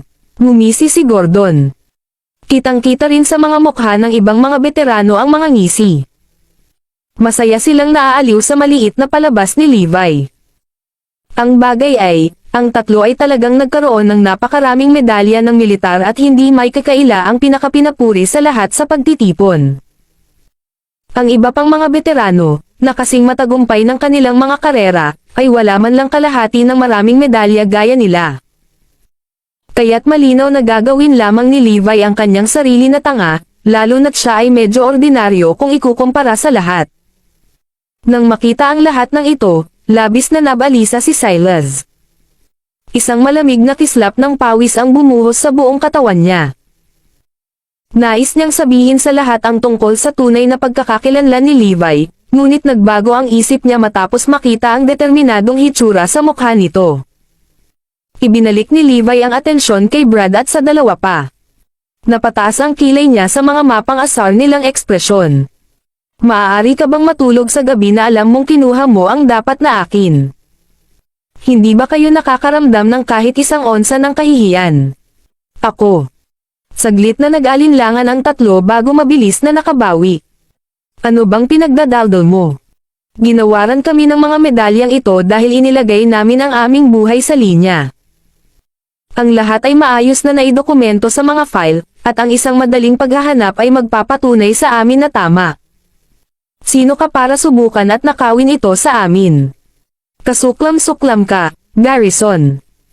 How dare you claim our medals for yourself? Lahat ng iba pang mga veterano ay naniwala kay Brad at sa kanyang mga kaibigan, kaya natural nilang ipinapalagay na si Levi ay nagsisinungaling din dito. At tinatawag mo ang iyong sarili na isang mandirigma ni Erudia. Nakakahiya ka sa aming lahat. Wala ka na bang ibang magandang gawin kundi ang maghangad ng mga medalya ng militar na walang kinalaman sa iyo? Karamihan sa mga tao sa silid ay nagagalit. Huwag mong sasabihin kahit kanino na pinagsilbihan mo sa North. Hindi namin gustong maugnay sa mga kaiyahiyang tulad mo. Ano? Hindi mo nagustuhan ang sinabi ko. Pagkatapos ay halika, labanan natin ito. Ungol ng isang maskuladong mandirigma. Mabilis na humakbang si Silas, umaasang ipagkalat ang sitwasyon. Kasama tayong lahat dito. Hindi na kailangang magalit. Sige. Dahil ikaw ang nagtatanong, wala akong gagawin. Pero, kung walang magde-deliver ng mga dapat niyang medalya, then I can't guarantee I'll keep my cool, the same guy roared. Kaya naman, lahat ay nakatitig kay Levi ng may pag-asa, naghihintay para sa kanyang mga medalya na dumating. Hindi nagtagal, sumugod si Phoenix na nakasuot ng casual na damit sa eksena. Sa kanyang mga bisig ay isang army green box. Bang! Ang tagapagtanggol Kabanata 714. Bumulaga sa lahat ang tunog ng pagtama ng kahon sa mesa. Lumingon si Phoenix kay Levi at mamulong sa kanya. Masyado kang maraming medalya. Isang kaso lang ang kaya kong makuha. Ang lahat ng mga medalya ni Levi at talagang marami ay nasa pangangalaga ni Phoenix. Isang maliit na ngiti ang ibinigay ni Levi. Huwag kang mag-alala. Ang mga ito ay higit pa sa sapat. Ang pag-uusap ng dalawa ay nagulat sa mga nakatayo sa kanilang paligid. Sinabi ba niyang napakaraming medalya ng militar? Teka. Ilang medalya ang mayroon siya na kailangan niya ng ganoong kalaking kaso? At, may higit sa isang kaso. Si Brad naman ay nakaplaster pa rin sa mukha ang parehong pagngisi. Buksan mo ang kaso at ipakita mo sa amin. Walang paraan na may mga medalya sa loob. Eksakto. Sino sa tingin mo ang niloloko mo sa kahon na iyon? Sina Gordon at Xerxes ay natural na tumangging maniwala sa kanya. Si Levi ay nasugatan at pagkatapos ay pinalabas ng maaga sa kanyang karera sa militar. Ang Special Class Merit ay dapat ang tanging medalya na natanggap niya. Tinatamad na sumulyap si Levi kay Phoenix at itinuro, buksan ang kahon. Magalang na kinuha ni Phoenix ang isang susi, binuksan ang kahon, at itinaas ang takip. Nalaglag ang panga ng lahat dahil sa nakita. Mayroong hindi bababa sa 100 medalyang militar na nakalagay sa kahon. Maging ang tatlo ay nagsimulang magpanik. Ito. Hindi ito maaaring totoo, tama ba? Ngunit kung peke ang mga ito, saan kaya makakahanap si Garrison ng napakaraming pekeng medalya sa ganoong maikling paunawa? At saka, hindi naman niya sinasadyang hilingin sa isang tao na magpadala sa kanila kung magiging peke lang sila, di ba? Isinubsob ni Levi ang kamay sa case at kumuha ng medalyang kulay itim. Special Class Merit, hingal ng ilan sa mga lalaki. Ngumisi si Levi. Itong medalya ang sinabi mong ninakaw ko sa iyo. Clap. Marahang inihagis ni Levi sa mesa, bago inabot ang isa pang kulay itim na medalya. Wow! Isa pang Special Class Merit yan. Ang medalyang ito, natanggap ko 5 taon na ang nakalilipas sa labanan sa Catskills nang pinugutan ko ng ulo ang Commander-in-Chief ng kalaban. Ano? Mayroong 400,000 sundalo na lumaban sa labanan sa Catskills. Pero, si Levi ang pugutan ng ulo ng Commander-in-Chief. Sino ba talaga siya? Hindi pinansin ni Levi ang gulat na ekspresyon sa kanilang mga mukha at nagpatuloy sa paglabas ng isa pang kulay itim na medalya. Isa pa. Napasinghap ang lahat sa nakita. Natanggap ko ito dahil ako ang unang nakalusot sa kuta ng kaaway sa Hilagang Rehiyon. Clap. Muli itong inihagis ni Levi sa mesa. Napatingin ang lahat sa 3 medalyang nakalatag doon. Hindi sila makapaniwala sa kanilang mga mata. Ito ay mga tunay na medalya. Talagang nakakatakot na mga medalya. Ang 3 ay nasa ganap na panic mode ngayon. Nakatitig sila kay Levi na nanlalaki ang mga mata at nakanganga ang mga bibig. Gayunpaman, hindi pa tapos si Levi. Patuloy siyang gumuhit ng sunod-sunod na medalya sa labas ng kahon. Mayroong ilang dosina sa kanila, at lahat ay Special Class Merit. Ang mga ito ay iginawad para sa magkatulad na mga kadahilanan, kaya wala talagang masasabi. Ang komantong ito ay halos nagpagulo sa lahat. Walang masyadong sasabihin. Mayroong hindi bababa sa 70 o 80 medalya ng Special Class Merit doon at sinabi niya na walang gaanong masasabi. Sino lang ang taong ito? Saan nga ba siya nanggaling? Pagkatapos ay ibinaling ng lahat ang kanilang mga mata kay Brad, Xander, at Gordon. Parang tahimik na inaakusahan ng kanilang mga mata ang 3 na nag-iingat ng impormasyon. Di ba sabi niyong 3 isa lang siyang security guard? Bakit ang isang bodyguard lang ay magkakaroon ng napakaraming Special Class Merit? Ang mga mukha ng 3 ay ganap na nabaliw noon. Hindi rin nila alam kung ano ang nangyayari. Ang tagapagtanggol Kabanata 715. Pagkatapos ay walang pakialam na kumuha si Levi ng medalyang kulay lila mula sa kahon. Ang medalyang ito ay nalitaw sa lahat. Ito ay kulay ube, at isa na hindi pa nakita ng sinuman. Anong klase ito? Maaari ba itong mas mataas kaysa sa Special Class Merit? Kung susuriing mabuti, may magandang nakaukit na imahe ng isang kirin sa medalya. Itong Kirin Military Medal ay iginawad 3 taon na ang nakararaan noong ako ay nasa silangan na nakikipaglaban kay Arendelle. Inalis ko ang 300,000 kalaban at nabihag ko ang 100,000. Sabi ni Levi. Grabe. Namutla ang mukha ng mga lalaki. Narinig nilang lahat ang labanan sa pagitan ng Eastern War Zone at Arendelle. Ang digmaang iyon ay tumagal ng 3 buong araw at 3 buong gabi, at nagawa nilang lumaban sa mismong kabisera ng Arendelle bago ito tuluyang nawasak. Ang buong Erudia ay nagdiwang ng matagumpay. Pagkatapos ay naglabas si Levi ng isa pang kulay purple na medalya. Ito ay isa pang natanggap ko 3 taon na ang nakakaraan. Ang Felee Nation ay naglunsad ng palihim na pag-atake sa Southern Region at nagdulot sa amin ng malawak na pinsala. Pinangunahan ko ang aming mga tropa na sumugod sa kanila, at nilipol pa namin ang buong Felee Nation. Muli. Mas maririnig pa ang matalim na paghinga na umaalingaw-ngaw sa silid. Maaari nilang hulaan ang pagkakakilanlan ni Levi pagkatapos marinig ang kanyang account. Ang labanan na sinabi niya ay isa na dapat marinig na kwento sa mga sundalo at paulit-ulit na ikinwento. Kaya alam ng lahat ang kwento tulad ng likod ng kanilang mga kamay. Si Brad ay may isang napaka-hindi kasiya siyang ekspresyon sa kanyang mukha, na para siyang nasasakal sa isang langaw. Hindi siya pinansin ni Levi at naglabas ng isa pang medalya mula sa case. Sa pagkakataong ito ay isang kulay gintong medalya. May mga medalyang kulay ginto. Wala pang nakakita ng mga medalyang kulay ginto. Ano ba, wala pa akong narinig na may nagbanggit sa kanila noon. Ang ukit sa medalyang ito ay isang napakagandang dragon. Alam ng lahat na ang dragon ay simbolo ni Erudia. Nangangahulugan ito na ang medalya mismo ay maaaring maging simbolo din ng bansa. Ang Purple Kirin Military Medal ay iginawad sa mga pinahahalagahan ng bansa. Kaya, ang gintong medalya ay maaaring isa lamang na iginawad sa tunay na Diyos ng digmaan ni Erudia. Hawak ni Levi ang mabibigat na medalya sa kanyang mga kamay habang nagsasalita. Ang medalyang ito ay tinatawag na Dragon Military Medal, o ang Dragon Medal lang. Ito lang ang kauri nito sa kasaysayan ng Erudia. Bumagsak. Katatapos lang magsalita ni Levi nang biglang bumagsak ang tatlo sa sahig. Laking gulat nila na hindi nakakagulat kung sila ay nag-blackout noon. Sinong mag-aakala na ang kapwa nila kasama, ang dating kasama sa kanilang squad, ay magiging isang taong nagmamay-ari ng nag-iisang Dragon Military Medal sa Erudia. Ang iba ay nanginginig din sa kanilang mga sapatos. Maging si Silas, na alam ang tunay na pagkakakilanlan ni Levi, ay hindi exempted na maapektuhan ng kapaligiran sa silid.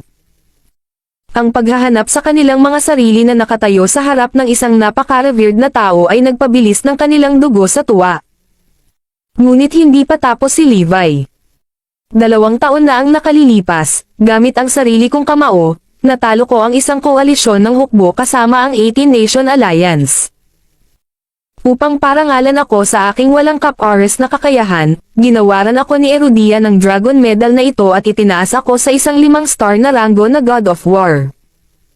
Ako rin ang nag-iisang Diyos ng digmaan na may 5 bituin sa kasaysayan ng Erudia.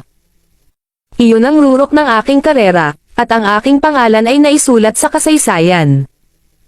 Hindi ko makakalimutan ang araw na ginawaran ako ng medalyang ito. Nanghina ang boses ni Levi habang naliligo siya sa kanyang mga alaala. Ang tagapagtanggol Kabanata 716. Napabuntong hininga ang lahat ng sumaludo si Silas at nagpahayag. Saludo sa ating hepe. Saludo sa ating bayani. Ang boses ni Silas ay parang wake-up call sa iba habang mabilis silang nagpupugay sa God of War na nanginginig ang katawan at puno ng luha ang mga mata. Ang mga luha ay hindi lamang para sa karangalan na makaharap ang Diyos ng digmaan, kundi pati na rin ang mga kwento sa likod ng bawat badge na kanyang nakuha. Ang lalaking nakatayo sa harapan nila ay ang tagapagtanggol ni Erudia, ang nagbigay sa kanila ng kapayapaang kinabubuhayan nila. Excited ang lahat. Para silang bumalik sa kampo ng militar. Lalaban kami sa tabi mo kung may digmaan. Sigaw ni Silas at sunod-sunod sa kanya ang lahat. Maging si Phoenix ay itinuwid ang kanyang katawan nang maalala niya ang oras kung saan nilalabanan nila ang pagsalakay mula sa alyansa. Panahon iyon ng kadiliman, ngunit panahon din ng himala. Habang inaakala ng mundo na babagsak si Erudia, pinangunahan ni Levi ang hukbo upang ibalik ang alon, at tinalo ang 18 Nation Alliance. Ang Diyos ng digmaan ay pumatay ng libu-libong mandirigmang Diyos na ipinadala ng 18 bansa gamit ang kanyang mga kamay na bakal. Ang laban na iyon ang naging dahilan kung bakit si Erudia ay isa sa mga pinakamalakas na kapangyarihan ngayon sa halip na isang umuunlad na bansa. Ang tatlo ay nabunutan ng dugo sa kanilang mga mukha. Hindi na nila kailangan pang maghinala sa pagkakakilanlan ni Levi dahil nasabi na ang katotohanan. Pinandilatan ni Levi ang tatlo at naghamon, gusto mo pa bang ikumpara ang bilang ng mga medalya? Ay iyoy, nawalan ng masabi si Brad Guzman. Mayroon akong 12 ng mga medalya dito. Kailangan mo bang sabihin ko sa iyo ang kwento sa likod ng bawat isa sa mga medalyang ito? Walang ibang masabi ang tatlo kundi ang lumuhad sa harapan niya at humingi ng tawad. Hindi man lang sila lumapit sa paghahambing ng kanilang sarili kay Levi. Ngumisi si Levi at dahan-daang ibinalik ang kanyang mga medalya sa case bago itinoon ang kanyang mga mata sa mga medalya ni Brad sa mesa. Hahayaan ko na ang slide na ito, ngunit kayong tatlo ay lumampas sa linya. I was the one who risked my life to complete the mission for these medals and yet you guys took credit for it. Ngayon, sinasabi mo pa ba na sa iyo ang mga ito? Hindi. Mabilis na umiling si Brad at ang kanyang mga partner in crime. Kahit baliwalain ko ang mga maling gawain mo, kailangan ko pa ring bawiin kung ano man ang pag-aari ko. Kahit na ito ay isang pangatlong klase na parangal, ito ay isang karangalan na pagmamay-ari ko. Ito ay patunay ng aking sakripisyo. Phoenix, kunin ang mga medalyang ito at alisin sa kanila ang kanilang mga nagawa. Utos ni Levi. Ang tagapagtanggol Kabanata 717. Opo, Ginoo. Agad namang sumagot si Phoenix. Wala kayong kwenta. Umungol si Levi at pinalayas si Brad at ang kanyang mga kasama, naiwan ang iba na nanginginig sa takot. Ang layunin ng pagtitipon ay talakayin kung paano nila dapat tanggapin si Ezra. Gayunpaman, sa halip na gawin iyon, ito ay naging isang kaganapan kung saan nasaksihan nila ang tunay na mukha ng Diyos ng digmaan. Sa wakas ay naunawaan na ng lahat ang dahilan kung bakit pupunta si Ezra, ang punong commander ng Western Region, sa South City. Sa wakas ay nakuha na nila ang kanilang sagot. Dumating siya upang makita ang Diyos ng digmaan. You guys don't have to be so tense, sabi ni Levi. May i-announce pa ako. Silas, please. Tumanggaw si Silas. Ang boss na kausap ko kanina ay si Chief. Tinanggap ako bilang bodyguard sa asawa ng hepe. Hayaan mo akong gawing simple. I'm planning to build an indestructible security team sa Morris Group, kaya't natutuwa ako kung sino man dito ang handang sumali sa amin, paliwanag ni Levi. Isali mo ako. Ako rin. Ang bawat isa ay nagsimulang magboluntaryo na para bang ito ay isang minsan sa isang buhay na pagkakataon, na ito ay para sa kanila, walang mas malaking karangalan kaysa magtrabaho para sa Diyos ng digmaan. Hindi ko kailangang bayaran, sigaw ng isa. Hindi, lahat ng tao dito ay binabayaran ayon sa presyo ng merkado. Isa lang naman ang hiling ko. Bantayan ang kumpanya ng buong lakas. Masayang-masaya ang pakiramdam ni Levi matapos asikasuhin ang bagay na iyon. Nalutas na ngayon ang kaligtasan ng mga empleyado ng Morris Group. With that, umalis na sina Levi at Phoenix para matuloy ang pagtitipon. Sa kanyang pagbabalik, nakasalubong ni Levi ang isang pamilyar na mukha. Ito ay walang iba kundi si Tyler, na nangunguna sa mga Jones. Ang gusaling pagmamayari ngayon ng Morris Group at Oriental Star Group ay dating pagmamayari ng Triple Group, isang mataas na gusali na matatagpuan sa gitna ng South City. Sinisiyasat ni Tyler at ng kanyang mga tao ang paligid upang makagawa sila ng rebulto ng Diyos ng digmaan. Hawakan mo. Sinabi ko bang pwede ka nang umalis? Pinigilan ni Wales si Levi. Anong gusto mo? Medyo nagalit si Levi sa aksyon ni Wales dahil sinisira nito ang kanyang kalooban. Mukhang matalino ka at hindi nakikialam sa pangalan ng mga Jones. Mababa ba ang tingin mo sa amin? Tanong ni Tyler. Natahimik si Levi sa tanong dahil salungat ang aksyon ni Tyler sa sinabi niya noon. Kahit ano. Umalis ka na dito. Ikaw sa aming paraan ng pagtatayo ng rebulto ng Diyos ng digmaan. Kinaway-kaway ni Tyler ang kamay para itaboy si Levi. Ano ang sinabi mo? Nagulat si Levi nang marinig ang sariling titulo. Bingi ka ba? Naghahanap kami ng pinakamagandang lokasyon para magtayo ng estatwa para sa God of War. Sumuko ka na lang.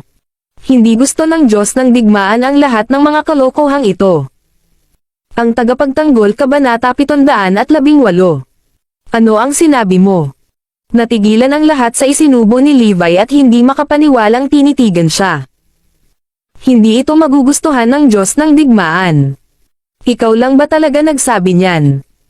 Yes, I did, tumanggaw si Levi. Ano? Ipinahihiwatig mo ba na ikaw ang Diyos ng digmaan? Tumawa si Tyler. Tama iyan. At hindi ko ito gusto. Ang taong ito ay maling akala. Tumawa ang isa sa mga Jones habang ang iba ay nakatingin kay Levi na para bang isa siyang total buffon. Mas gugustuhin nilang maniwala na si Levi ay may 1 bilyon sa kanyang account kaysa sa siya ang pagiging Diyos ng digmaan dahil ang parusa sa pagpapanggap bilang tagapag-alaga ng bansa ay maaaring Makulong ng isa sa loob ng ilang dekada. Umalis ka na dito. Parang may kinalaman sa'yo. Tumawa si Tyler. Masisiguro ko sa iyo na ang Diyos ng digmaan ay magugustuhan ang bagong rebeltong ito. Kaming mga Jones ang unang magtayo ng isang estatwa ng God of War. Kaming mga Jones ang unang magtayo ng isang estatwa ng God of War sa Erudia upang gunitain ang kanyang malaking kontribusyon at tagumpay sa bansa, pagmamalaking deklara ni Tyler. Ang mga Jones ay may mapang asar na hitsura sa kanilang mga mukha. Kung makumplito nila ang rebulto, lahat ng tao sa Erudia, at maging ang buong mundo, ay ililipat ang kanilang atensyon sa kanilang pamilya. Maaari silang mangalap ng kayamanan na hindi pa nakikita ng sinuman. Naniniwala rin sila na gusto ng Diyos ng digmaan ang rebulto, at iyon ang kanilang pangunahing layunin. Nagsasayang ka lang ng oras. Still, do whatever you like, sabi ni Levi at tumalikod na para umalis. Kung ang mga Jones ay nagtatayo ng isang rebulto niya upang ipakita ang kanilang pasasalamat, hahayaan sila ni Levi. Magpapasalamat pa nga siya sa ginawa nilang iyon. Ang tanging problema ay ang mga Jones ay hindi kailanman ang mabait na tao na gagawa ng mga bagay na hindi makikinabang sa kanila, at hindi iyon nagustuhan ni Levi kahit kaunti. Tumigil ka. Sino ka sa tingin mo? Sigaw ni Wales habang si Tyler ay nakatayo sa tabi niya habang naka-cross arms. Palaging minamaliit ng huli si Levi dahil isa siyang mahalagang miyembro ng Prince Gang sa Southampton. Kung may nalaman man sa mga kaibigan niya na may pinsan siyang katulad ni Levi, tiyak na pagtatawanan siya ng mga ito. Parehas kayo ng nanay mo, nobody. Hindi ka karapat-dapat na maging bahagi ng aming pamilya. Ngini siya ni Tyler nang umalis si Levi. Kahit na ang kanilang pag-unlad ay napigilan ng kaunti sa kanilang pagpasok kay Levi, sa wakas ay nakahanap ang mga Jones ng isang perpektong lugar at sinimulan ang kanilang pagtatayo ng rebulto. Para naman kay Levi, bumalik siya sa investment conference pagkabalik niya sa Morris Group dahil nangako siya kay Tim na hahawakan niya ito. Inilipat pa ni Levi ang Aurora mula Northampton patungong South City para sa proyekto. Nang hindi nag-aksaya ng maraming oras, nakakuha si Aurora ng isang dakot ng mga malambot na dokumento para kay Levi, na binasa niya ng maigi ng isa-isa. Malaki ang pag-asa niya na umunlad ang mga negosyo mula sa ibang rehiyon sa South City sa pamamagitan ng investment conference. Ang tagapagtanggol Kabanata 719. Si Levi ay isang henyo sa pagnenegosyo mula pa noong una. Magagawa niyang agad na malaman kung aling mga kumpanya ang makikinabang sa South City sa sandaling makuha nila ang kanilang mga pamumuhunan. Ang pinakamahalagang bahagi ng proyekto ay upang makabuo ng malusog na kompetisyon sa industriya. Ang mga Jones. Tumaas ang isang kilay ni Levi nang mapansin ang paglalamang ng mga Jones. Agad siyang sumimangot pagkatapos basahin ang dokumento habang sinusubukan ng mga Jones na manalo sa bid sa pamamagitan ng paggamit ng kanilang royal status. Ang mga malambot na dokumento na isinumite ng mga Jones ay ganap na gulo. Kaya, minarkahan ni Levi ang isang malaking pulang krus sa dokumento nang hindi man lang nag-isip ng 2 beses. Oh! Hindi ba ito ang kumpanya ni na Logan at Jenny? Napangiti si Levi. Maliwanag na sinusubukan nilang makakuha ng malaking kita mula sa komperensya.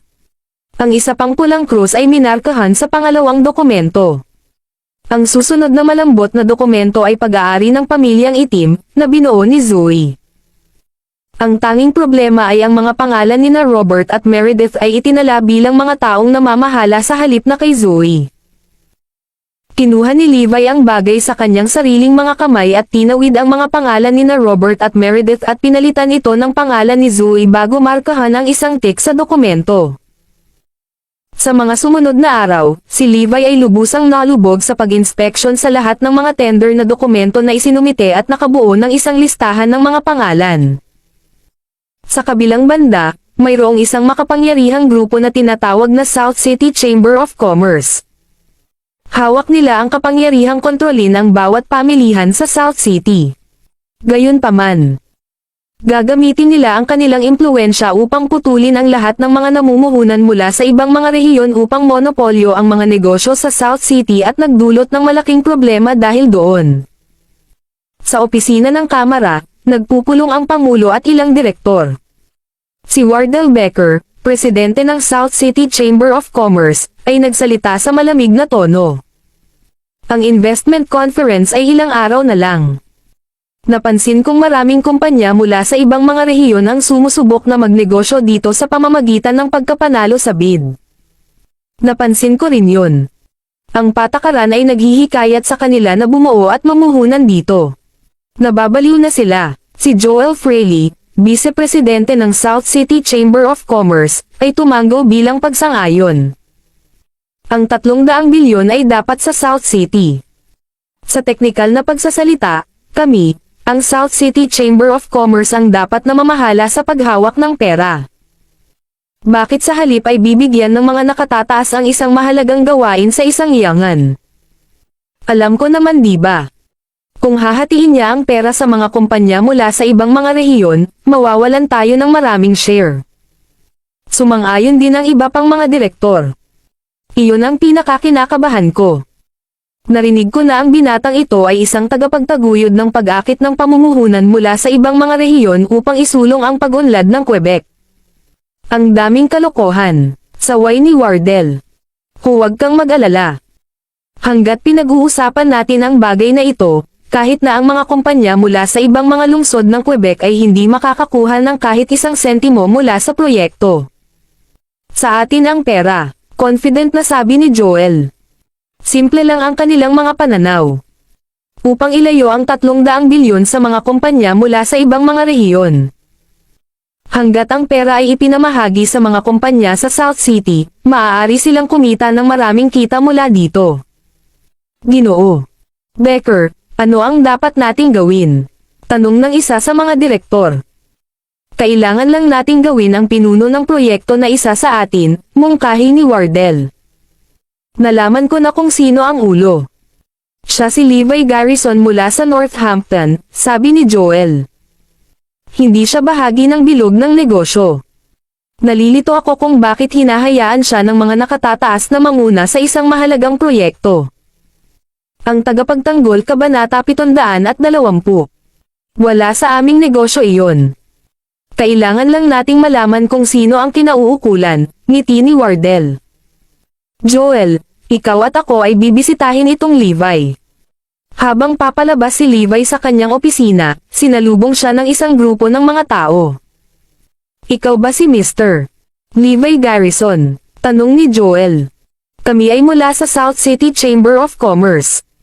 Posible bang magkaroon ng ilang oras?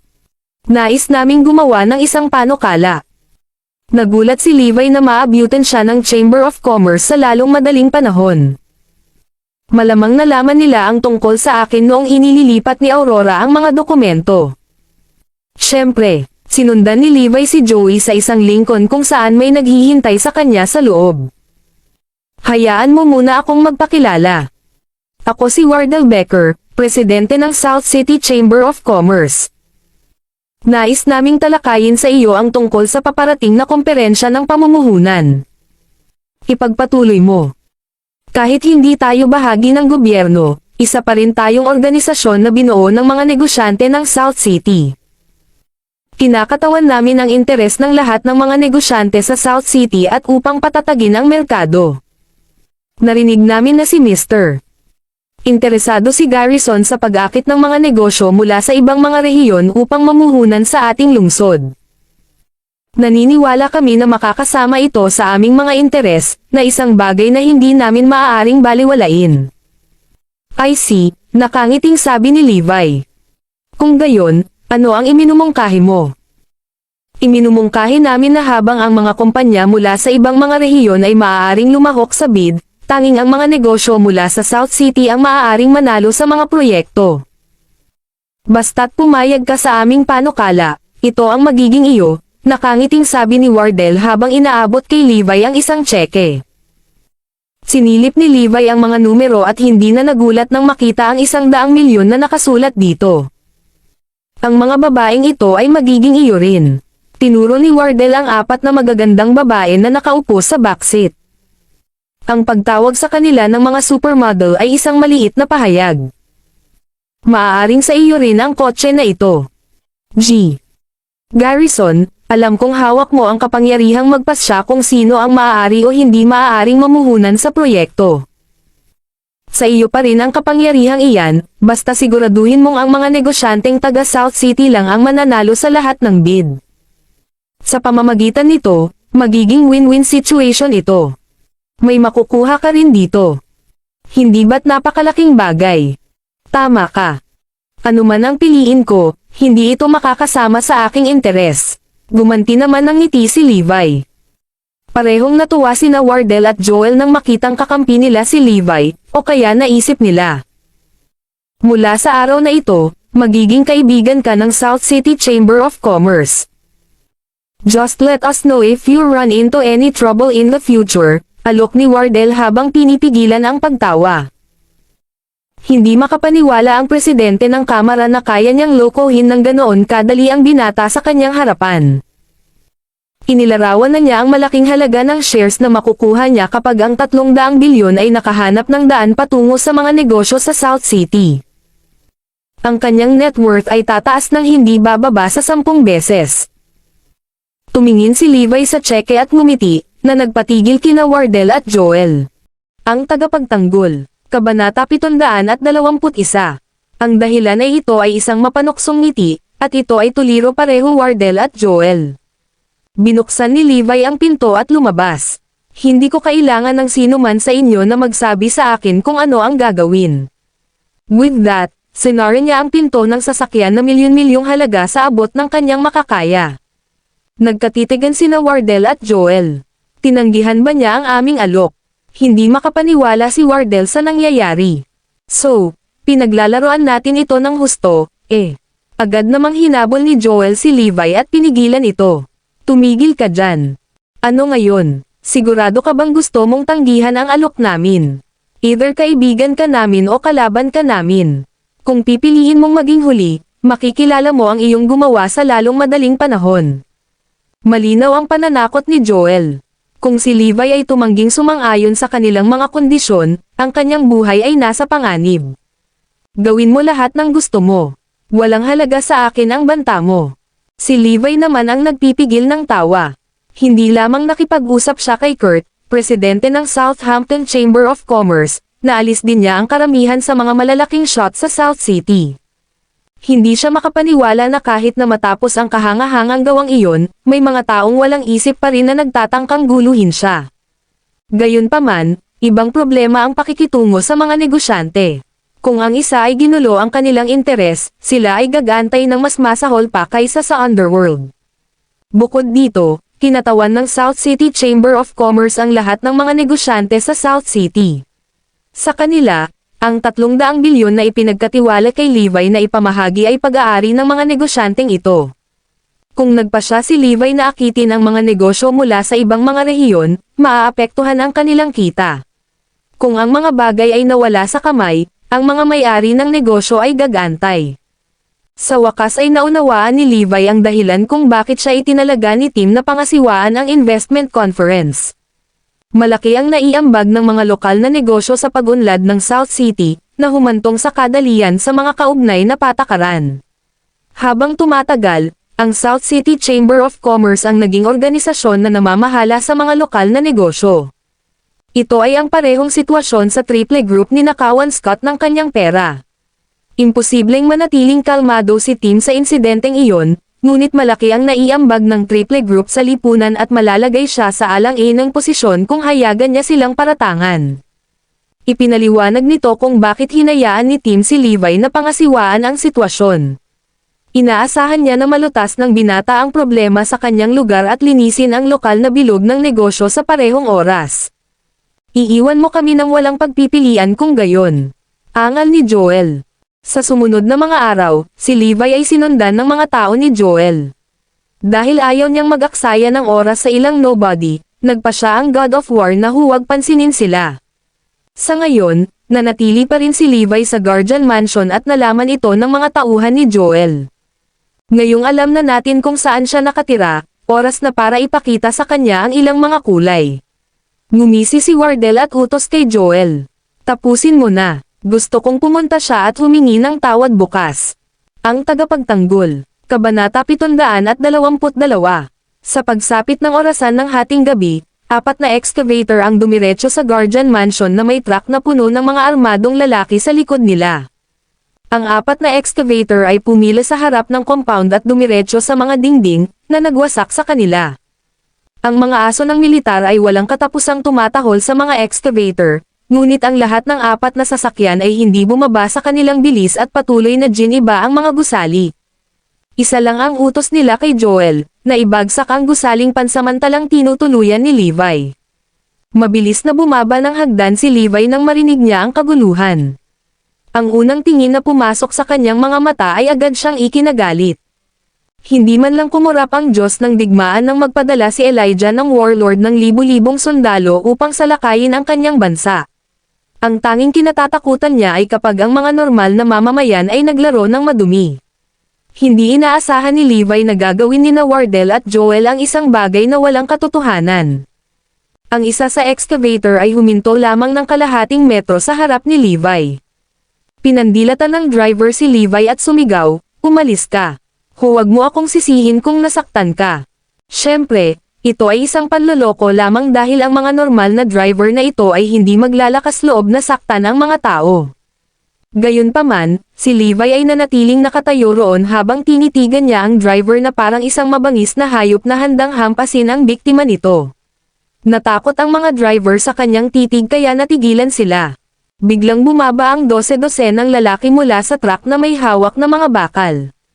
Lumapit sila kay Levi at nagutos, "Umalis ka sa aking paningin. Inutusan kaming alisin ang lugar na ito." Hindi tulad ng mga excavator, ang mga taong ito ay nakatanggap ng utos na talunin ang sino mang magtangkang pigilan sila. Alam mo ba kung ano ang lugar na ito? Nagdilim ang mukha ni Phoenix. Galit na galit ang lahat habang sinusubukang ibagsak ng mga hindi inanyayahang bisita ang isang lugar kung saan kahit ang pamilya Gates ay hindi maglakas loob na tumapak. So ano? Tulad ng impyerno, mahalaga kami kung saan ito. Nanunuya ang pinuno ng grupo. Isang beses ko lang sasabihin. Lumayas ka sa aming landas o matatalo ka namin. Magbibilang ako ng 3. 1, 2, 3. Kahit na matapos ang countdown, nanatiling nakatayo sina Levi, Phoenix at White Tiger. FK. Ibaba mo ang 3 tanga. Utos ng pinuno at sinisingil ang lahat. Nang ang taong nangunguna sa pagsalakay ay lumapit kay Levi, isang malakas na putok ang narinig at ang taong iyon ay pinaalis na may kasamang sipa. Ang taong iyon ay lumipad ng higit sa 100 metro. Nang bumagsak siya, medyo nanginginig ang katawan niya bago nawalan ng malay. Natigilan ang lahat at napatingin kay Levi.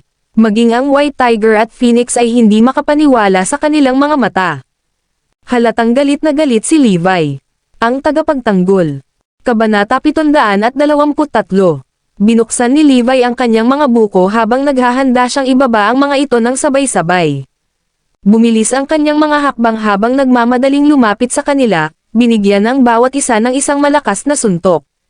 Wala pang 30 segundo, natambos silang lahat ni Levi at ang 50 lalaki ay bumagsak sa lupa nang hindi gumagalaw. Nabali ang kanilang mga buto at mahirap sabihin kung mabubuhay pa sila. Hindi kailanman itinaas ni Levi ang isang daliri laban sa kanila, hindi maliban kung ginugulo nila ang kanyang tahanan. Kaya sa pagkakataong ito, walang awa niyang sinaktan ang mga ito. Maging ang White Tiger ay nabigla. Ito ang unang pagkakataon na nakita niya ang Diyos ng digmaan ng ganito kagalit mula nang bumalik siya sa Northampton. Marahil ay dahil mahal na mahal ni Levi ang kanyang tahanan. Sa loob ng 6 na buong taon, hindi siya nag-atubili na lumaban ng buong tapang sa frontline para lang maprotektahan ang lupang tinawag niyang tahanan. Bagamat ang Guardian Mansion na ito ay pansamantalang tirahan lamang para kay Levi, masasabi ng White Tiger na ang lugar na ito ay tahanan niya. Hindi pa tatawarin ni Levi ang sinumang sumire sa kanyang tahanan. Bam! Crash! Sinipa niya ng malakas ang excavator at ang malakas na impact ay nahukay ng malalim sa lupa ang buong makina. Napatulala ang lahat, ngunit bago sila makabalik sa kanilang katinoan, ang buong excavator ay nabasag at gumuho sa isang malakas na boom. Parang hindi huminto ang nakakabinging clangor. Nagbot si Levi ng isa pang excavator at nahulog din ito. At ganoon nga, walang kahirap-hirap niyang sinira ang 2 excavator. Ang kanyang kapangyarihan ay nagpasindik sa lahat. Anong klaseng superpower ito? Talaga bang sinira niya lang ang 210 toneladang excavator? Tao ba siya? Siya ay dapat na isang Diyos. 4 na takot na excavator operator ang nagsiksikan para tumakas sa eksena na parang mga baliw. Hindi pa sila nakakita ng ganito sa buhay nila. Dapat ko bang tingnan kung sino ang nasa likod nito? Tanong ni Asher Dragon kay Levi. Hindi na kailangan. Alam ko kung sino ang gumawa nito. Nakakatakot at pinipigilan ang boses ni Levi habang nakatingin sa kulay kahel na langit. Sumisikat na ang araw sa abot tanaw. Sa kabilang banda, masayang nagtipon sina Wardell at Joel sa South City Chamber of Commerce. Mr. President, makakatanggap tayo ng magandang balita sa lalong madaling panahon. I bet nanginginig na sa takot ang bastard na iyon ngayon. Panunuyan ni Joel.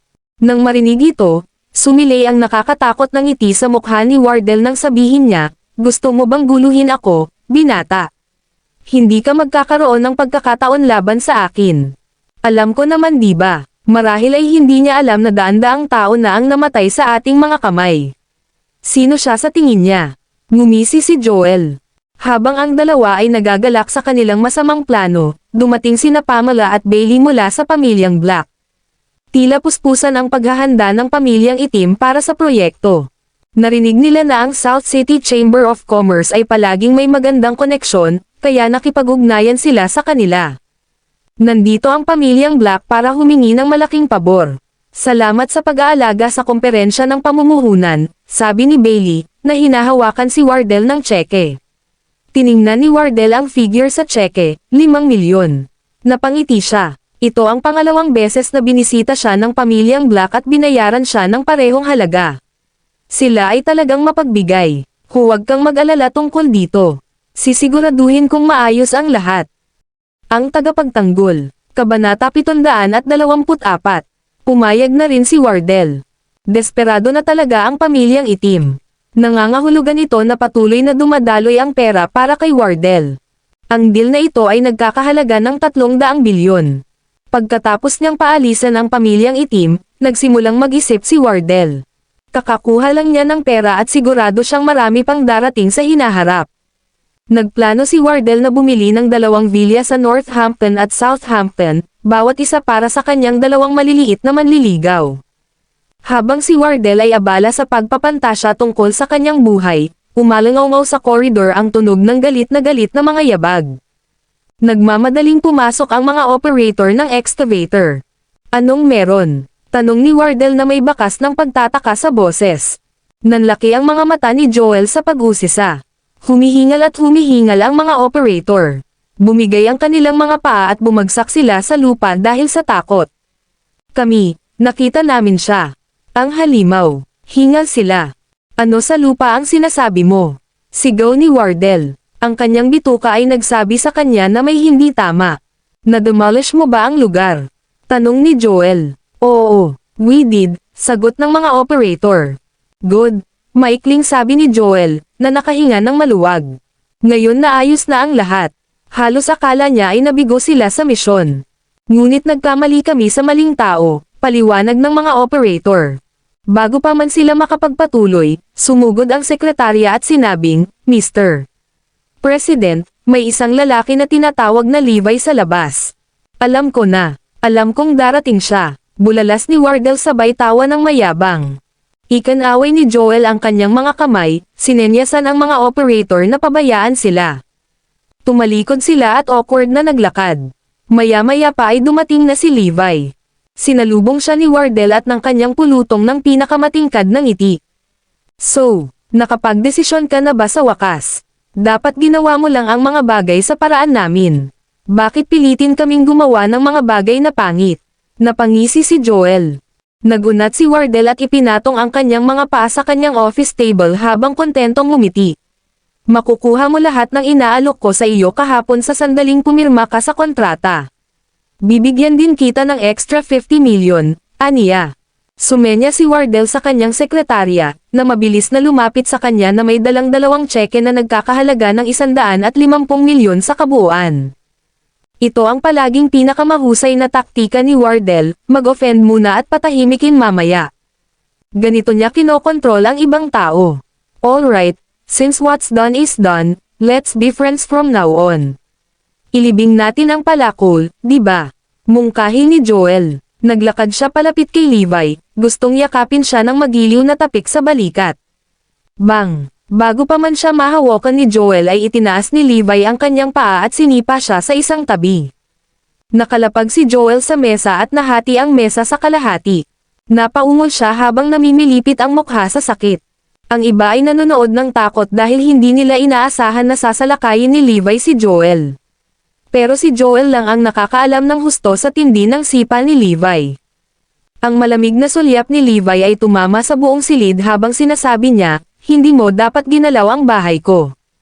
Kalmado ang kanyang boses, ngunit ramdam ng lahat ang nakakagigil na pagbabante sa kanyang boses. "Anong ginagawa mo? How dare you raise your hand against us?" Sigaw ni Wardell. Ang tagapagtanggol. Kabanata 725. Tumingin si Joel kay Levi at sumigaw sa galit, "How dare you do this to me? Papatayin kita." Sino siya sa tingin niya? Oras na para ipadala ko siya sa impyerno. Ibaba mo siya. Utos ni Joel. Mabilis na sumugod ang ilang lalaking nakaitim at pinalibutan si Levi. Sila ay mga personal na bodyguard na kinuha ng South City Chamber of Commerce para lamang protektahan si Wardell at ang iba pa. Ang mga bodyguard na ito ay pumatay ng hindi mabilang na tao sa buong serbisyo nila sa Kamara ng Komersyo. Ngunit gayunpaman, nakaramdam ng takot si Wardell nang makita ang titig ni Levi.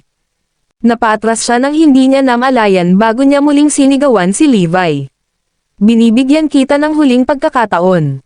Kung nagmamakaawa ka para sa iyong buhay at makikinig sa amin ngayon, hindi namin ito gagawin laban sa iyo. Kung hindi, huwag mo nang isipin ang pag-alis sa lugar na ito." Banta ni Wardell. Sumunod kay Levi ang 30 bodyguard ngunit nanatili itong hindi natinag. Nagpakawala siya ng kaunting panunuya at sinipa ang upuang nakaharang sa daanan niya. "Tulad ng sinabi ko, hindi mo dapat ginalaw ang aking tahanan," muling sinabi ni Levi. Galit na galit siya. Ngayong nakita niya mismo ang mga salarin, tumindi ang galit ni Levi. Si White Tiger ay natakot na makita si Levi na ganito. Isang matigas ang ulo. "Alisin mo siya," utos ni Wardell. Sakto nang ang mga bodyguard ay nag-roll ng manggas na naghahanda upang bugbugin si Levi, isang kaguluhan ang lumabas sa labas. "Anong nangyayari sa labas?" Lumingon si Wardell at nagtanong. Mabilis na dumagsa si Wardell at ilang iba pa sa bintana upang tingnan kung ano ang nangyayari sa labas. Namutla ang kanilang mukha habang pinoproseso ang kanilang nakita. Sinalot sila ng takot at sindik at hindi man lang nila nagawang magsalita. Nang makita ang kanilang reaksyon, pinilit ni Joel na tumayo para makalapit siya at tingnan. "Anong meron? Ano ito?" Nag-aalalang tanong niya. Natakot si Joel nang makita niya ito. Mahina siyang bumagsak sa lupa at nanginginig ang mga labi sa takot. Sa labas ng kanilang gusali, hindi mabilang na mga tangke ng labanan ang nakahanay sa maayos na paraan, na kinubkob ang gusali at iniwan ang mga ito na walang rutang labasan. May 10 mga sasakyang pang-aaway na sumusunod sa likuran. Bumaba ang mga armadong sundalo sa mga sasakyan at tangke habang sama-sama silang nagmarcha patungo sa Chamber of Commerce. Maya-maya pa'y maririnig na ang mga yabag ng kanilang mga yabag na tumatambol sa koridor. Sa loob ng 1 segundo, sinipa ng mga sundalo ang pinto at nagdagsaan, na puno ang maluwag na silid ng pagpupulong sa hindi oras. Bawat isa sa mga sundalo ay kumpleto sa gamit at itinutok nila ang kanilang mga baril kay Wardell at sa kanyang mga kaibigan habang naghihintay ng utos. Ang mga bodyguard ay umakyat upang magtago sa ilalim ng mesa nang makitang sila ay malinaw na mas marami. Ang ilan sa kanila ay natakot kaya nabasa ang kanilang pantalon at isang masangsang na amoy ang damaloy sa masikip na silid. "Ilipat. Hayaan akong makita ang asong babae na ahas na gumawa ng kalituhan sa restricted military zone. Tatapusin ko ang kalokohan niya." Isang magaspang at mapilit na boses ang nagmula sa karamihan ng mga sundalo. Abangan ang mga susunod pang mga kabanata. Please comment, like, and share, mga Kamaster, para updated ka sa aking mga susunod pang mga videos.